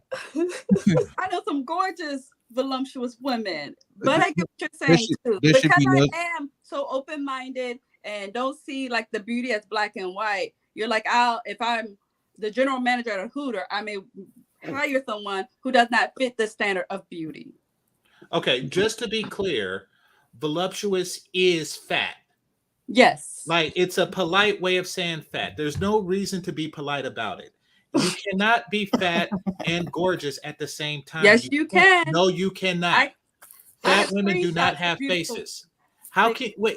Okay, see, this is what I got like a couple women that I could tell you. Lizzo, you don't think Lizzo is beautiful? No, I do not know. Lizzo is beautiful. I think she's gorgeous. No. Lizzo is not beautiful. Wait a minute. We talked about a moment ago, and you agreed that a woman should maximize her beauty. Yes. Lizzo is minimizing it. Whatever she would look like without the fat, she is minimizing it. No, that is not beautiful. You're saying you would need her to be in better shape. Yes. Yes. Okay. Yes. Lizzo and then she would have a face. She's not ugly, but I wouldn't say she's beautiful. I have watched documentaries on her, and she said she has tried to lose weight. She's tried to exercise. Even on that documentary, she was on an extreme diet, but she was just like. That's not true. That's not true. The way to lose weight is not right. It's not calculus at all. It's not calculus. It's reducing your calories and working out. Yeah. And she said she has calorie deficit. She hasn't. No. She's a millionaire. She's a millionaire with access to every trainer in the world. You mean to tell me nobody can? I don't think that's her focus right now. At all. Yeah, she's not trying to lose weight. No, that part is true. That part is true. And that's the thing. Say It's that. a willingness Say that. issue. But she's unattractive because she's not willing to lose weight for me. So yeah, this makes her like a lesser lady. She's a lesser woman than those who hit the gym with their ponytail swinging from. I just left the gym. So with the ponytail swinging from side to side, she's lesser. She's lesser than all those. Okay. All right, real quick. Yeah, I missed some super chats because I forgot to star them. But shout out to Captain Cisco. He says Hooters allow tattoos. Now, These last $2. I'm not gonna lose. Didn't pay attention to there was a time when they didn't used to do it. I just remember that the overall quality of Hooters waitresses just kind of went down a little bit. But y'all missed the earlier part of the show. Y'all got to see the earlier part of the show to get the joke. But he says Keisha's wings, flings, waffles, and thongs. That's what they're gonna rename the Hooters to locally. locally here in my hometown. Yeah, the Hooters is changing up. The Hooters is changing up. I think I read this one. Shout out to. Oh yeah, good. I'm glad I came back to that one because I did want to talk about this one because I don't know about the whole men not approaching thing. I never was. I mean, I ain't gonna talk about myself personally because I've always been kind of weird. But but shut up, Jackie. No, I mean I didn't say when I choose to approach or not approach, it's like a very weird criteria. It don't make sense. It's so I don't try to make sense out of myself when it comes to that. But I'm whatever. I'm bad example, so I don't even want to explain my personal on this one. But as far as overall dudes not approaching, I don't know that that's the case. But he's saying that I still approach. No, he's saying men will start approaching when there's an incentive for them to do so. First, let's try to establish that men are actually not approaching, and then what makes it like not an incentive to do so? Because, like, okay, now I will talk about myself. I'm a social. I talk for a living, but I'm a social introvert in real life. But I'm Bernard. I'm a divorcee. I gotta talk like Mike too. So after my divorce, I had to get out there, and so I had to make myself do it. So, and the incentive to do that was having a sex life. So it's like I don't understand this. Dudes are not approaching. Are they just like taking a knee, declining, having a sex life? That's why I get confused. I don't when understand I say, it either. No, that's why I get so confused when they say dudes are not approaching nowadays. So I'm like, y'all just going without sex. Okay, cool. I mean, but damn. No. It's the POI. I think what he's saying is the POI is low, and so it's not really worth it at that at the rate that it is now. It's not really worth their approach. Hold on, wait. POI, pussy on. Wait, no. What do POI mean? No, you're right. Pussy on investment. Pussy on it. Okay. ROI. He's trying to figure it out. That's what took me out. So basically, no, like say you approach 100 and you fuck 10, that's a 10% POI. So if it's down and it's like, wow, I just approached 100 and I only got 3. That is a low POI, and guys are like, it's not worth it to approach 100 for 3. So yeah, I think that's what he's getting. In line, you can correct me if I'm wrong, but yeah, I think that the POI in cold approaching may be down, and that's why he's saying that it's no incentive. Yeah, or low incentive. Yeah, I feel like what he meant is like men aren't guaranteed nothing nowadays, so. That's probably exactly. why people but they were never guaranteed. That is true. There's they were guaranteed this. They were guaranteed. Like, I think when women think about like the courting process, or they think about dating, they think maybe their moms.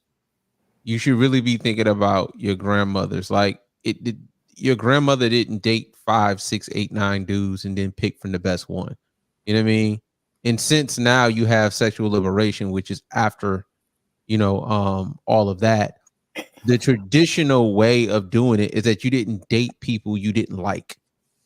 Now you can date. That's true. That's true. Like, so that's where there's no incentive, because a woman can date you and not like you, and then there's no penalty for it. There's just wasting their time. Yeah, exactly. That's wasting my time.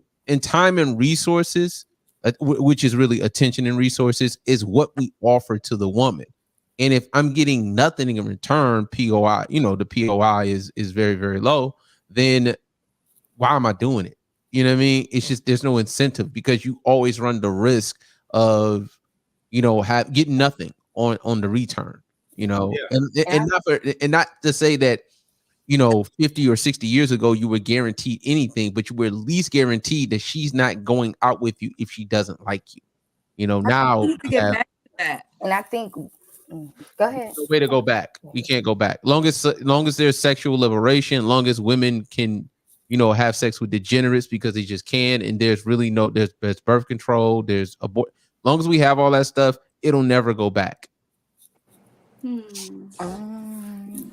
All right, so That's a good point. Yeah. if the POI is a problem, and so there's not enough pussy on investment, not enough pussy being given on the investment, I guess we got to bluntly ask the 3 women on the panel, why aren't y'all giving a good POI return? I guess. Good question. Why? We give a good POI return. Why? Yeah. Do you I think what Game Changer Mike is saying. I think what Game Changer Mike is saying that I need to be giving up more pussy. Is that? Am I hearing it? I right? think women are tired of that. That's why men are scared to approach women now because they know women aren't settling for the bare minimum. Hold on, let me make sure. What do you mean settling? So like when you brought up the whole POI thing, I don't know. It made me think like because y'all were saying like how men are, I don't know, I guess intimidated to go approach women now because they know like there's not a guarantee to get anything now. And I think women have become more aware and now they're more like closed off from men. Closed legs. Like, yeah, because like it's just not genuine anymore. I mean, they're not like going for that no more. Like as women, we know when like a man is just approaching us just to like fuck. And I think that's why like wait a minute. When do a man approach you to not fuck? There's men out there that don't just walk up to women just to like fuck or put on this whole like facade like, oh, offer that man some pussy and see if he say no. No, okay, that's not what I'm saying. That's not the point that I'm trying to get to. But no. Let's flesh this out. You're telling me that any man wouldn't like deny pussy. I know that. But so he wants to fuck you. No, there's actually men. Okay, well let me try to bring y'all reason. Okay. Well, let me try to bring y'all closer together on this one because I was going to go in circles for a while, but I think what the point is, and I think what Game Changer is getting at, if a man is approaching you, sex is on the table, either short term, either he wants either he wanted short term, he wanted in the context of some type of short term situation or a long term situation. But either way it go, he wants the sex, rather short term. Shout out to ARC, short term monogamous, short term non-monogamous, long term monogamous, long term non-monogamous. However you want to spin it, however it plays out, no matter how you slice it, he does want some sex. So I agree. I'm not denying that at all. I feel like everybody, women and men, like only thing we're really talking about is his bargaining strategy. That's it. No, but she's saying that he's approaching not wanting sex. And see, here's the thing: when women say that, they want the men to they're telling themselves that so they can put themselves in a position to get time, money, and energy from him without giving up pussy. So you just tell himself, oh, he didn't want that anyway. We always want it. And you not giving it makes you a horrible person. Go for it. Okay, go ahead. Shan, am I saying your name correct? Yeah, you are. What you are referring to are gentlemen. They're not in it. They were gentlemen want pussy too. That's not what we're not denying that. Every man wants that. Sex. But you guys, okay, so I have go ahead. Hold on. Let her talk. I have taken away as a note when women date who you like, and let me see what my notes say verbatim because I think Mike had made this, and I think as a lady, I want to get this word out to my fellow women. You were saying when women date who you like, not just to date, because resources and time is being invested. Okay, I really do agree with you about that, and I think the culture is a little backwards now, where women are like, well, he was offering a free meal and blah, blah, blah. So since you put it out there, I will make it my personal duty to teach and inform ladies that no, you only date who you like, who you are willing to see yourself with having a future with. Because these dates turn it that I really like her, that I'm enjoying her company. I want to see where we go to a relationship, to marriage. So I thank you for putting that out there clearly, that folks shouldn't be out here dating folks just because they want a free meal or some attention. Agreed. And that helps with the POI because you're not requiring as much investment from the guy that doesn't go anywhere, that doesn't lead to the P. So yeah, he is getting more, like if you're only giving time and attention to guys who have a reasonable possibility of getting the P, then the percent increases and you'll start to see more guys approach. So yeah, tell the women that. Yeah, and two, like what Shan was saying, she's saying that women are closing their legs, and I think you agreed Game Changer. They're not closing their legs. They're opening their legs to the same guys. They're having sex with the same guys. Mhm. That's just what they're doing. Like they're having more sex with the same guys. The same guys. What do you mean by that? Okay, there's a guy walking around right now. The prolific Oh. serial impregnating baby daddy interview world tour with product placement hoodie dude. Right. There's more sex being had, but it's concentrated at the 15 to 20% of guys that women typically like, because women are having more sex. That's true. Women are having way more sex, but they're not having sex with more guys. They're having sex with less guys. That's why you can have 30% of the guys under 30 who've not had sex in the past year or reported as being virgins or whatever. Like that's why you can have that kind of situation, because they're concentrating their efforts toward a certain percentage of dudes, which they should if that's what they want to do. I'm not telling women what to do with their vagina, but that's what's going on. Women are having sex. They're just having sex with the same guys, and it doesn't really, I mean, obviously that doesn't work out for women at the end of the day, but they are having more sex. Well, but still, even for that guy, the POI is low, because there's always going to be like a top 10% of guys, but that guy has to do more. He has to get the more defined six pack. He has to do more than he had to do, I don't know, 20 years ago or something like that to be in that top 10%, You think so? I don't think so. I would don't know. I would agree if there wasn't I think so. some guys just have a genetic advantage. Some guys are just, they just have a certain symmetry about themselves. They have a certain height. They have a certain whatever about themselves that allows them to just be in it. Because like you would say top 20%, and you would say these guys, like the guys who get all the vagina, they don't have to be rich at this point. It's not money. You know what I mean? It's mostly genetics, like the genetic currency. Like I'm pretty sure I never heard anybody before Ed say the currencies with regards to like genetics, economics, sex, and social currency. But really, like that's the thing. So, ladies, have y'all ever just spread it for like a genetic guy, like ooh, genetics? Well, like fine if he's like an attractive guy. No. Let's be clear. I'm not talking about fine, right? I'm not talking about like the Michael B. Jordan, Tyson Bedford guys, right? Because those guys work out intensively. In addition to having genetic material that makes them, I'm talking about a do nothing guy. I'm talking about Jeremy Meeks. Do you just spread it for Jeremy Meeks? That's a weird question. You're asking women, do they have sex with a sexy dude? Like, yeah. No, I'm saying a guy that does nothing. Right, I don't understand. I don't understand the question. No, okay. I'm Not saying a guy a who guy works that out, does nothing to add to it. I'm saying that it's I'll one thing speak- to have the. Okay, I'll go for it. Okay, with me, I need a certain type of connection, emotional connection. I need to know the person, but I have friends who are into casual sex, and I guess that's what that Jeremy Meek guy or the person maybe they will link up with someone like that because they're into casual sex. Okay. Now I think that kind of just lands the plane on that question that's up there with dudes not approaching. In this casual sex hookup culture dating market, there are certain dudes who just got that look or vibe or whatever the hell it take to where, yeah, chicks will be just willing to just hop in bed with them because they hop into bed and getting their itch scratched by said dude that they don't require that much from, just him just look the part.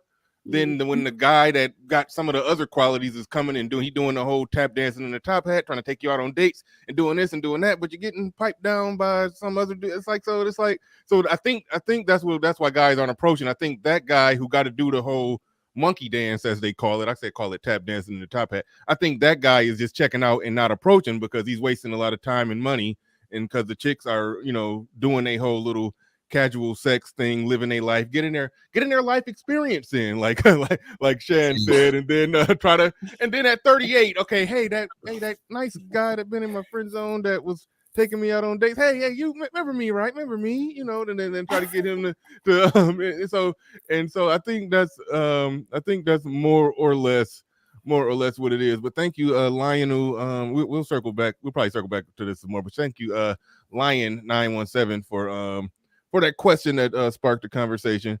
I think I got some shit. Okay.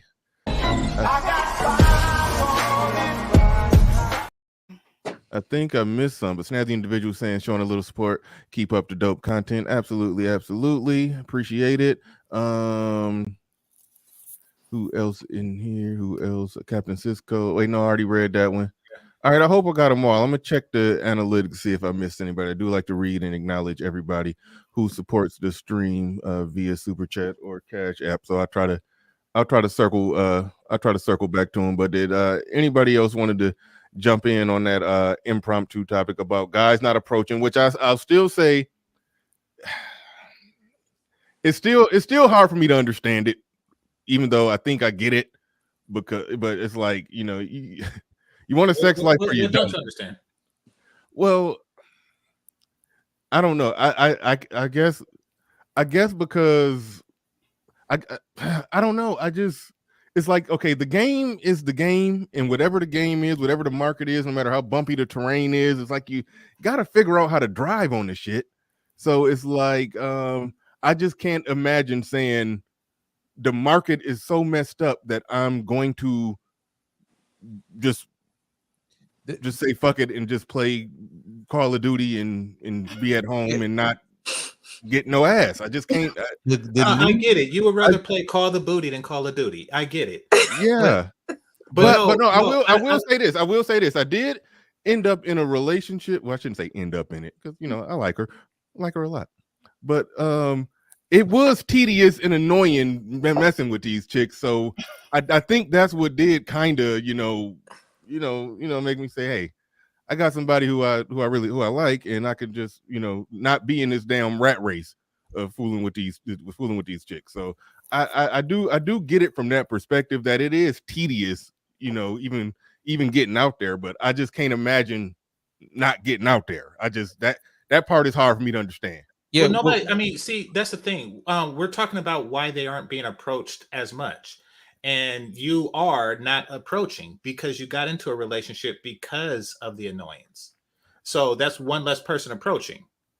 Like I'm not, just because a guy isn't cold approaching, that doesn't mean he's, you know, he's playing Call of Duty and this and this.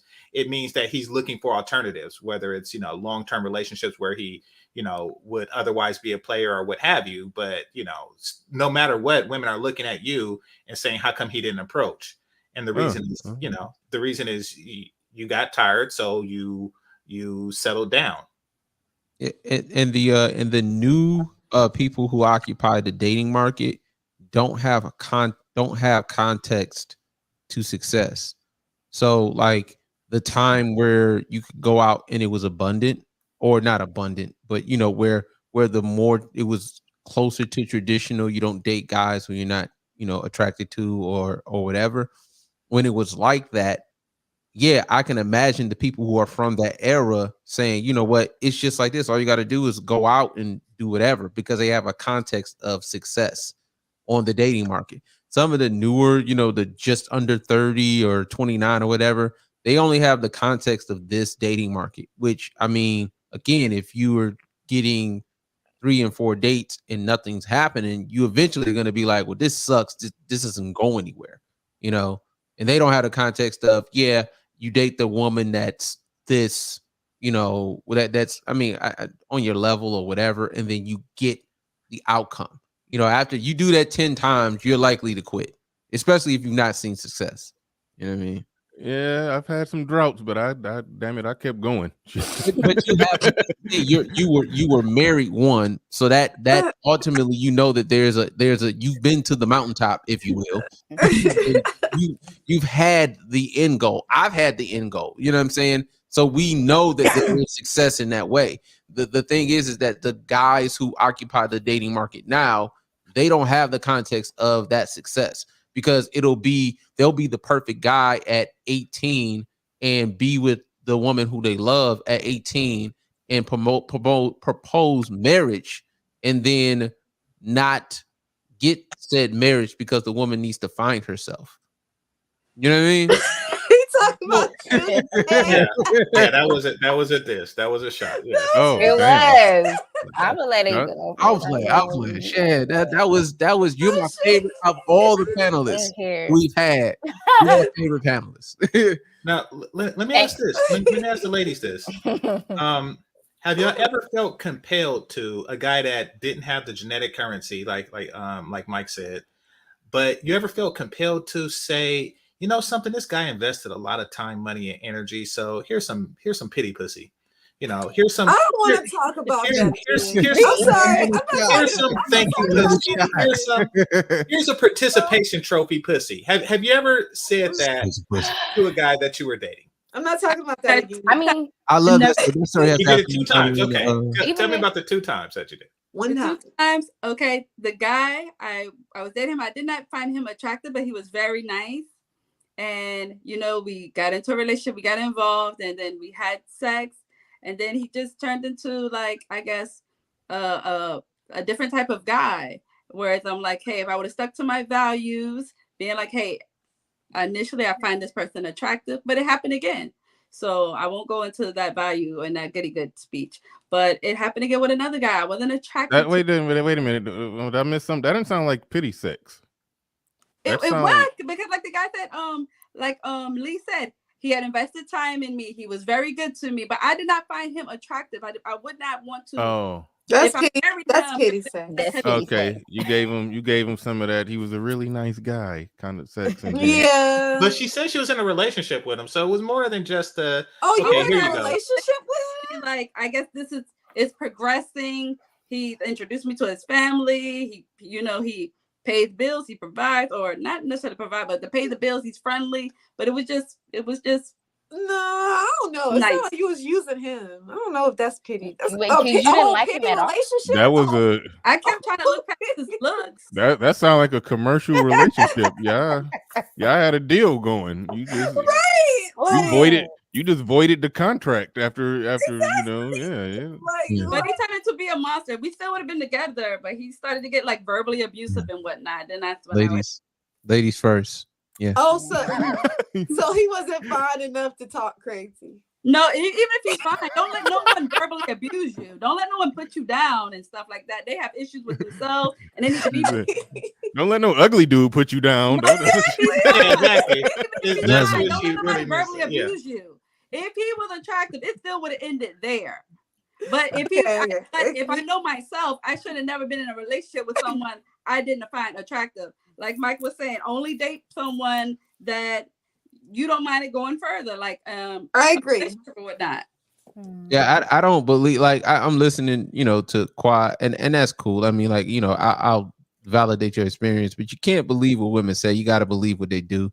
Saying that you wouldn't let anybody, and I'm not saying you, but a woman saying that she wouldn't let anybody verbally abuse her. I wouldn't. Whenever I hear that, I'm always reminded of the women who let men verbally abuse them. That's them. And then you look at the I saw my mother get beat from I witnessed domestic violence. I pulled a knife out on my stepdad at age 9. I do not play that. I get it. I'm not saying that you're lying. I'm saying, like, you gotta, like, dudes have got to stop listening to what women say and start looking at what they do. You know what I mean? Like, again, I'd never allow, like, if you tell me you require this, and this from a man, and then I see your baby daddy, I'm like, yeah, no, I'm not gonna be better than this guy.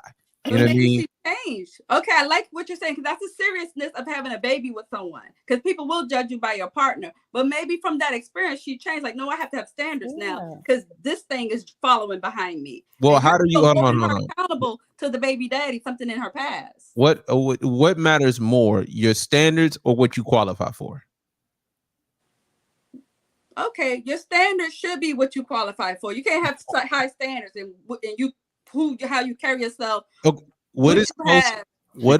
She kind of hot wired a little bit from that question. She was like malfunctioning. You like started malfunctioning a little bit. Yeah, what is closer to what you qualify for? Your baby daddy or what you want? If your baby daddy a hot mess, no, it depends on on why that's your baby. It depends on why that's your baby.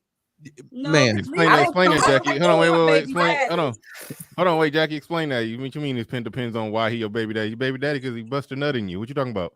No, but you know, it don't have to just end. I know. There. I'm being. Go ahead. Like Explain. Wait, hold on. I couldn't hear you.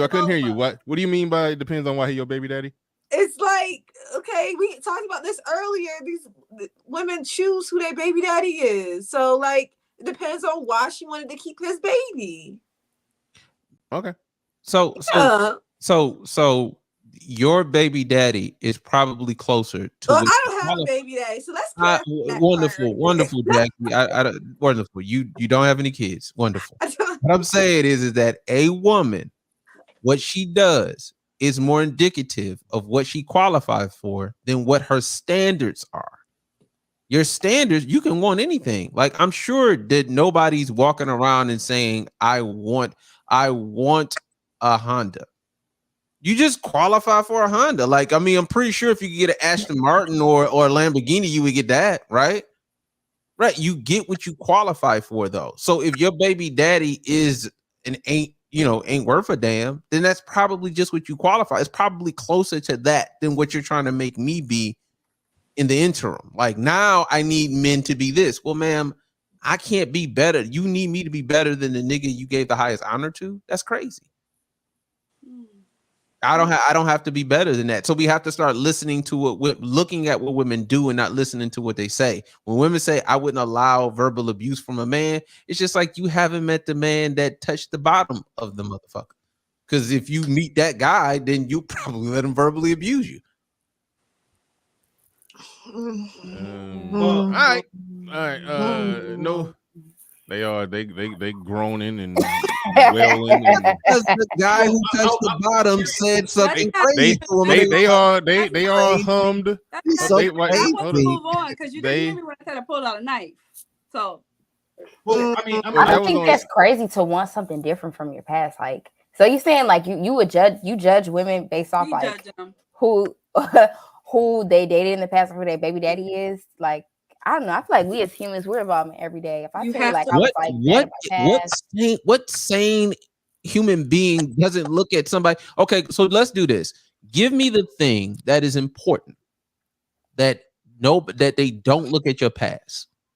Give me the thing that you want that is important where your past doesn't come up. I like this. Okay, I think compare it myself where you can look at my past, because you're right. They look at it with your credit history. That's all they're doing is reviewing your past financial history. You want to get into school, they look at your transcripts. You want a job, they look at your resume. And so you're letting people know on this live, your relationships are being judged. So choose wisely.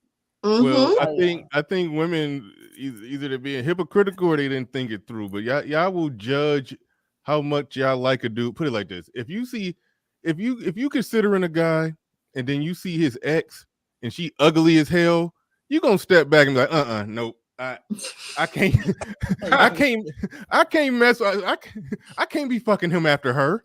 It's like y'all know y'all think like that, so you can't knock a man for saying, wait a minute. You became baby mama number 8 to the guy in the car with the beard and the hoodie. Like, wait a minute, hold on. We can't. I'm not going after that.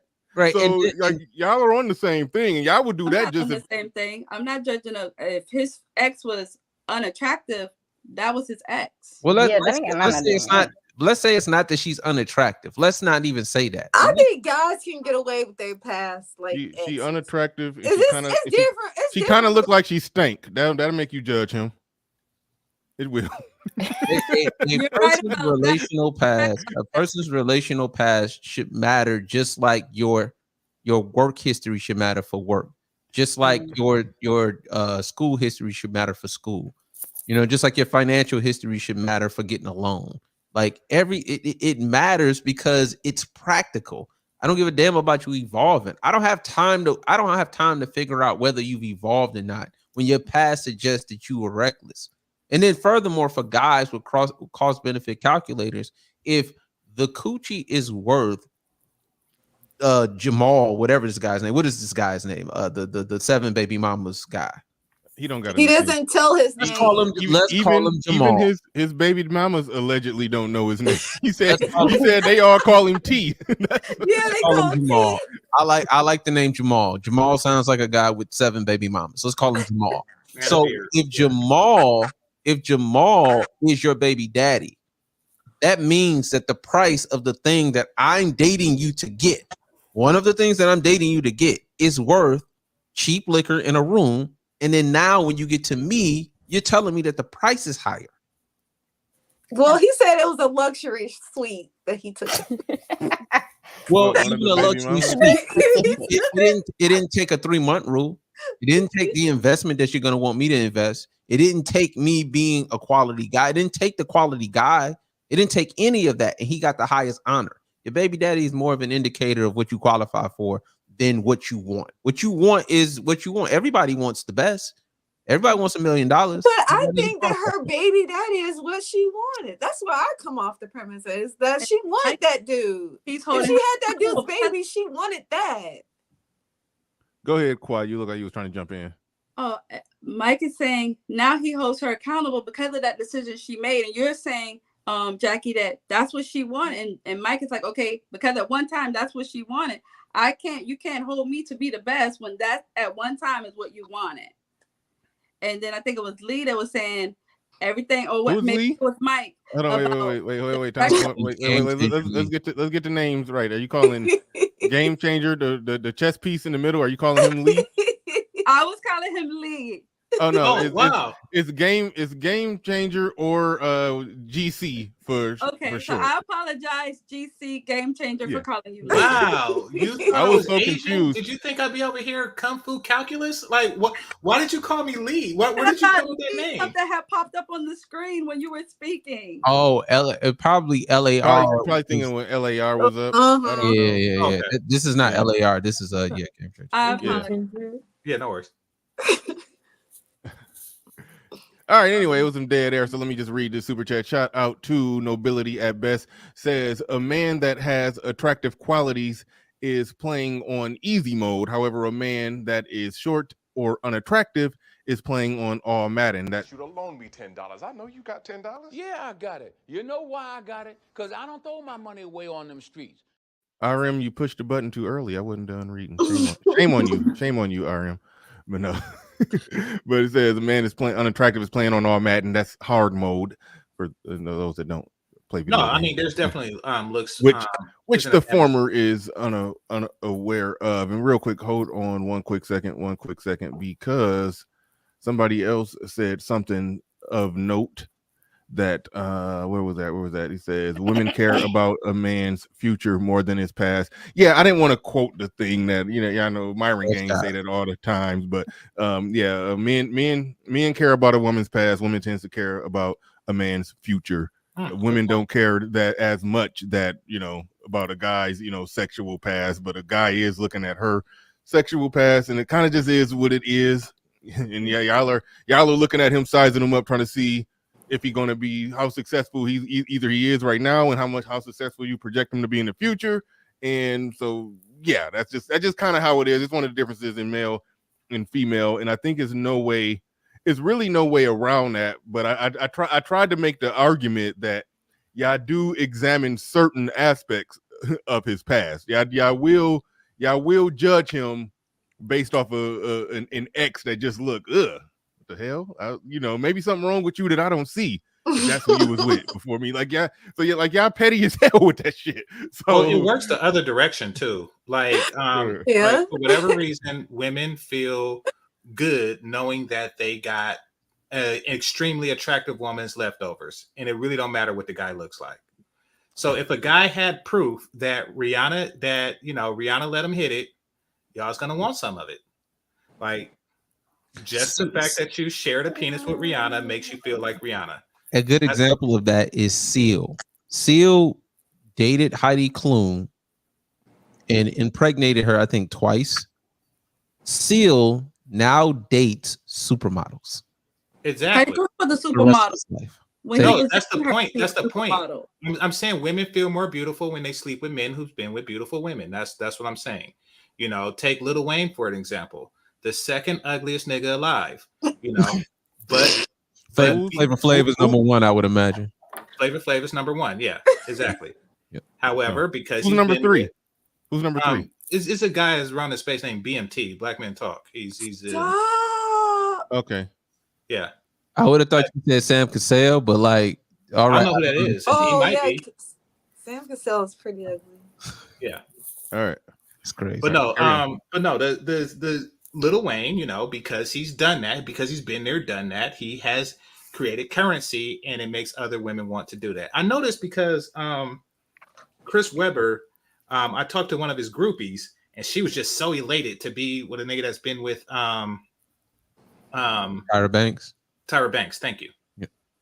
You know, I mean, she's just an all-around basketball groupie, but she bragged on that one the most because, like, oh, he was with Tyra Banks. Like, really? Does that make you Tyra Banks? No, you're just a chick I work with. Like, but it's that thinking. It's that thinking that gives precedence. But I want to hear if Shan have you ever given pity pussy? Oh, we back to that question. Well, we just segue. I'm glad y'all getting this heat. I'm gonna make this story one more time, Jackie. I love that story. It's my favorite. No. We don't have to go there.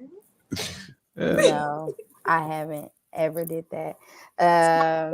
Like, even if like I was like, if a man had bought me this, took me out here, that still didn't motivate me to just like have sex with him just because he did all this stuff for me. If I don't want to have sex with him, we're just not gonna have sex. Why would you? But you'll take his shit. Yeah, you take his stuff. You'll take his shit. You just won't give him any sex. I can't say I did that either. Like, I'm not letting a man that I'm not interested in. No matter how much money in shit. No, I'm saying, like, if that was the case, then like I'm just not okay. But okay, regardless, I have never had a man like invest his time or money into me, and I knew like, yeah, we're just not gonna be anything, or like I wasn't just gonna have sex with him. I've never did that either. But have I like just had sex with a man and then afterwards I'm like, yeah, this isn't gonna work? Yeah, I definitely did that. But I don't know if that's pity. That's just like, you know, bad dick. Right. That shit happens. No big deal there. Yeah, Shan. So you've never dated a guy who you just or went out on a date with a guy, not dated like, you know, repetitively, but you've never been on a date with a guy who was just, you knew you weren't going to do anything with? Yeah, I have. Okay.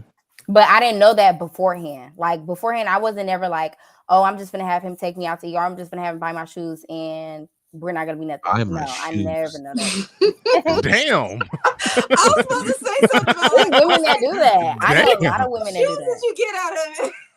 No, but I've never did shoes on the first date. All right, what shoes? Yeah, it's like it's men out here that like are big tricks. You know what tricks are? Yeah, but the trick. Hold on, wait. Let me take up for the trick. How would you know? Hold on. Let me just hold your thought, Mike. The trick normally gets something in return for it. It's exchange. So it's like when somebody is tricking, you know, if he's a trick that would make you, you know, finish the sentence. So I mean, are you talking about? I mean, is he simping or tricking? Is he getting something in exchange for that, or is he simp? Because he would be simping if he taking you out, buying your stuff, treating you, and buying your shoes and shit, and he ain't getting nothing in return. I don't think that's simp behavior either, though. But I mean, according to society, that's simp behavior. So what's a simp to you? What's a simp to you then? I support simps. I love simps, but hey, I don't think that's like. Hold on, but do you respect them? Yeah. No. Like, do you fuck them? It just depends. I'm not just out here like fucking men just because they have good character traits. But if it's like a man that I'm interested in and he's like a simp for me, yeah. Man, you don't like corny dudes, but you like simps. You've just told on yourself. Corny and a corny man and a simp is like two different things. Corny Yeah, like I feel like corny is like more like of a like. If I was to call you corny, I'm being purely disrespectful. A simp is like a term of endearment. I don't know why people like make a simp. I don't know why simps. I don't know why simps get so much slander, but I feel like simps are just like, I don't know. They're like overly generous men and generous in like every aspect. They're like super vulnerable. No, but the question is, do you What's fuck them though? I just said if it was like my simp, then yeah, but I'm just not out here fucking every simp. Right. Okay. So she likes for it to like be and hold on, but now this goes full circle when he's talking about approaching. This is why guys are pulling back from approaching, because she just basically said she got a Ferris wheel of simps, but she do got one guy who's like her simp that you are, probably, having sex with, but everybody else is just people that just come by, dropping shoes off and shit. Dropping off shoes. I don't have those either. What the fuck? Well, what kind of shoes? What kind of shoes though? What kind of shoes? Oh, I don't know nothing about that. It was like off of other women's experiences, because I do have friends who like got stuff out of men without them giving anything up. Why is it that every and again, this is why I say you always you don't believe what women say. I'm not saying that you all are lying, but every woman has friends that do all of this stuff that we talk about. They're never the one that does it. They're never the one that do it. Never. You're never like, it's like your friend does it, but I don't do it. You just hang around hoes that but you not like why? Like I hang around people that play basketball. Guess what I do? But it's different for women. Yeah, it is. It's so different for women. Like really? We're social. Like we have to just hang around each other, even when our friends be doing crazy stuff. We just like, well, these are my friends. Like, right. That goes back to the whole thing where women. If that's true, Jackie, then like y'all can never say like women don't hold each other accountable. Men hold each other accountable more than much more than women. Like it's like, well, I mean, that's why I understand Mike's argument that every woman, got a whole orbit of women around her to do all kind of crazy shit that she don't do. So it's kind of like in y'all circles, anything goes. That's what it sounds like.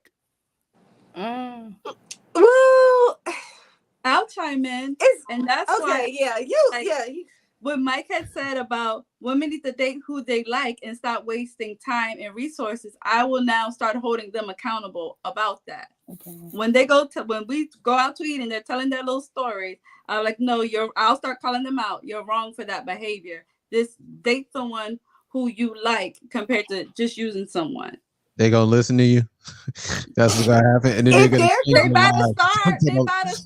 I don't. But what about the men that are also entertaining that behavior too? Like it's always so much hate towards women who like do that to dudes, but some of these dudes are for that type of behavior. Like these men don't mind being used.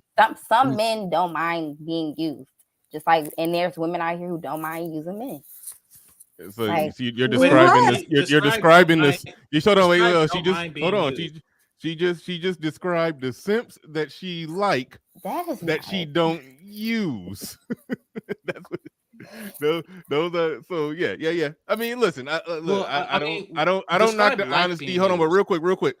I don't knock the honesty on aspects of that, because I mean, let's just face it.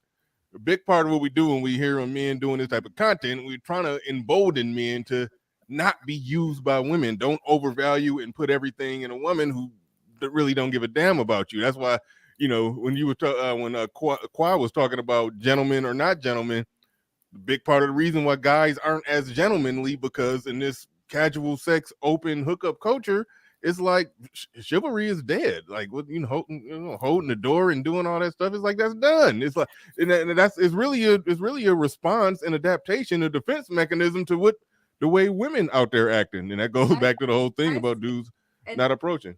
I see what you're saying. And I will play my part when we have our women's circles and with my friends. It'd be like, you guys do not just be using these guys.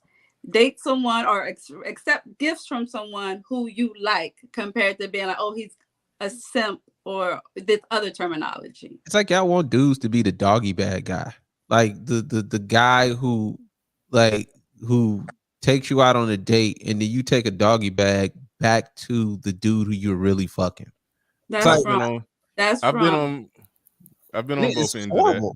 It's horrible, but that's what it's like. You want guys to be that, and like dudes, and that's why dudes like. I don't agree. I do my approach and I do what I do, but like for me, that's why they don't. I see that. Like that's why they don't. That's why they're just like, well, like if I and especially since everybody kind of knows everybody, the internet kind of allows everybody to kind of be aware of everybody's like friend circles and things of that nature. We're more connected now than ever. So that if I know that you were friends with a Jamal, it's just like, I know you're not really friends with him. He's getting some coochie because that's what Jamal does. You know what I mean? Like he's doing something. So now I'm gonna take you out on a date knowing that you're like, I'm not doing that's a waste of time. Just a waste of time and effort. All right. Real quick. Technobility says Shan sugaring What on does the that low. even mean? What is that? Is he calling you a sugar baby? Is that what that Yeah, means? that's Baby. what he's saying. These last $2, I'm not gonna lose. I didn't know what that means. You know, they being nice. I mean, somebody said, okay, somebody. So okay, I can't even find the comment. Somebody, they there's a couple shots being taken in the chat room. Hopefully you ain't watching the chat. They taking a couple shots. Shout out to Sugaring. You thought sugaring was what? No, I had an ex that did that with her legs. That did that to her legs. Oh, the wax. Form of waxing or Sugar wax. Oh, Yeah. yeah. No, I have no clue what that Yeah, is. she called it sugar. But Caesar's Palace in the building said, new research from Brown University of this study shows if a woman has a friend that's divorced, she would be 75% more likely to become divorced. Interesting. I can see that as a definite. It's like a zombie virus. Yeah. I can see that as a possibility. Don't know divorced chick want to let her friend be happily married. Fuck all that. We got to go to Cancun. Come your ass home. Anyway. But all right. We passed the 2 hour mark. See, time flies. So we probably about to wrap this on up. Hopefully I got to everybody who supported the stream.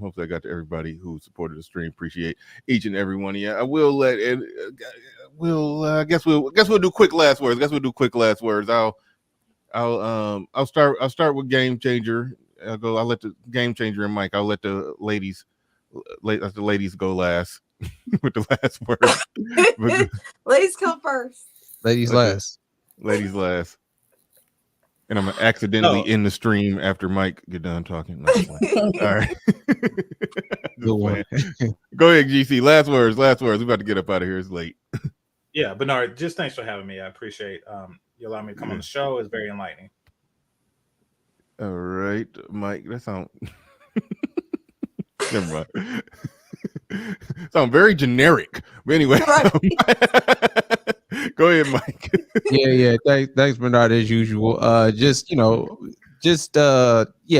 look at women don't really pay attention to what they say. The idea that all women hang around a bunch of hoes, that means somebody's a hoe. Somebody's a. I didn't say all that. I didn't say I was hanging around a bunch of hoes. I've never heard of a woman who doesn't have hoe friends. All the women I know got hoe friends. You might have like one or two, but it's not like all of them are whole friends. It's just like there's just one whole friend just walking around, flying in and out of everybody's circle. Yeah, and you kind of like sometimes you talk about them behind their back. Look at what women do. Don't really pay attention to what they say. If you haven't already and you in the chat, man, subscribe. Mike and Vince Perkins. You know what I'm saying? Just do that for me right now. Stop playing with yourself. Do that now. Well, that went left. All right. Caesar Palace in the building. He says, let's wait until the marriage rate for Black women go down from 27% to 8%. Panel of women up here. Would you change then? I guess that'll be our last question. Would y'all change if the marital rate dropped down? I guess that's a fair question, I suppose. I don't know. But yeah. I'll chime in. Okay. I consider myself very ladylike and traditional with those two men. I've been dying to shout out their names. James Canty and Waldez Thomas, with those two men that I gave myself to with, with the standards being met just because they were. That was a terrible mistake. And ladies, don't be out there giving yourself away just because you feel sorry or this man has invested too much into me. Let me reward him with this. No. Did you just call him wild ass Thomas? And then on the other hand, I think she said Valdez. And then And then on the other hand, don't just use guys for their stuff and be like a sugar baby. But it takes practice and it takes time. About us having hoe friends, I keep a hoe around me. So when I meet a good guy, like a bird, I'm sending her out to see how he interacts with her. That That's part. crazy, man. Test pussy. Test pussy. No, because there are gentlemen, and most guys I'm dealing with, he has to be a gentleman. He's turning that down. Okay, so you this is I favor myself to be a gentleman, but I'm not turning down hoes. You're not a gentleman. When you meet wait. Let's be clear. The whole spot was called the Gentleman's Club for a reason, okay? It was called a gentleman's club for a reason. It's where gentlemen and hoes have always went hand in hand. Everything but a gentleman. No. A gentleman's club was where the hoes were. And they still gentlemen and hoes always went hand in hand. As a gentleman, you have to do two things. You have to challenge somebody to the death if they smack you with a white glove. You have to be nice to the ladies, and you have to fuck hoes. These are the things that gentlemen do. I'm sorry. You shoot yourself in the foot for that. You just gave him free pussy. I can't get past like okay.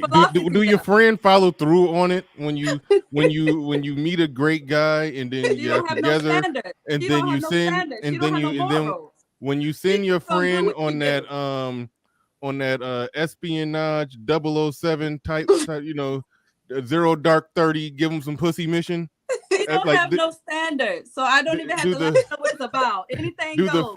Do the friend actually where do she break it off? Like do he pull it out and then she's like, oh no, gotcha. How does this work? Like, do the friend come back and report that this guy? What happens when she come back and report? Yeah, we had sex. Like she's gonna report it just like that. Of course, she's gonna be trying to be dainty about it. Girl, I didn't mean for it to happen, but it happened. And then I'll know. Okay, hey, can I add to my last? If your friend is attractive, I'm failing that test, and gladly so. I'll be like, I'm glad that I'm not with a chick that tested me. Also, you just gave me free stuff. Yeah. I'm failing that test, and I'm happy that I did it. That's madness. The men I have been with don't fail that test because they have standards. That's because they know it's a test. Know the women. That's because they know it's a test. They don't know the test. They do know it's a test. I know it's a test when I know it's a test when it comes out of nowhere. Like a chick just come out of nowhere. They don't like each other, man. Women consider this possibility. Your whole friend went. And he failed the test. They had sex, and then she said, "Oh, by the way, this was a test. Just tell her you passed it." Go. No. And then No. Yeah, look, this is more proof that women don't like each other, man. I don't like each other. Why would? All right, we gotta keep it going. But thank you very much, Kwa. I do appreciate your perspective. I enjoyed myself in the podcast. Yeah, thank you. I will make sure y'all links are accessible in the description of the video. Well, they'll be in the description and everything. But go ahead, Shan, your final words. Thanks for having me. I really enjoyed the show. And yeah, I like the panel and how it went. And I gained a new insight today about a lot of things. So thanks, everyone. Cool. You're welcome. What? He just said you're welcome. I was nervous too about getting up here, but now I'm like, okay, cool. That's what's up. And thank you, and thank you both of y'all for being good sports. Me, Game Changer Mike, and Jackie. We've all talked before, but y'all was new here. Y'all was good sports. Y'all took some Yeah, I took some shots quite well. Thanks for being good sports. All right, go ahead. I normally don't let Jackie get her last words, but I'll do that. I'll let you. Go ahead, Jackie. Get your last words in. Go follow me, Jackie Loves Jack. All right. I had fun, and the ladies are so much fun. I like them. Really like them. All right. Thank you, everybody in the chat room, everybody who supported the stream, everybody who either super chat, cash app, did anything to support the stream in any way, shape, or form. Even if you just hit the like button, even if you hit the thumbs down, appreciate each and every one of you. And with that said, ladies and gentlemen, we are out of. Jackie, what you just do? A thumbs up. Oh, it looked like a middle finger. Yeah, it looked weird from my angle, my vantage point. It's kind of small because my screen real far away. But all right. Peace, everybody. We up out of here. Peace. And we gone. Bye.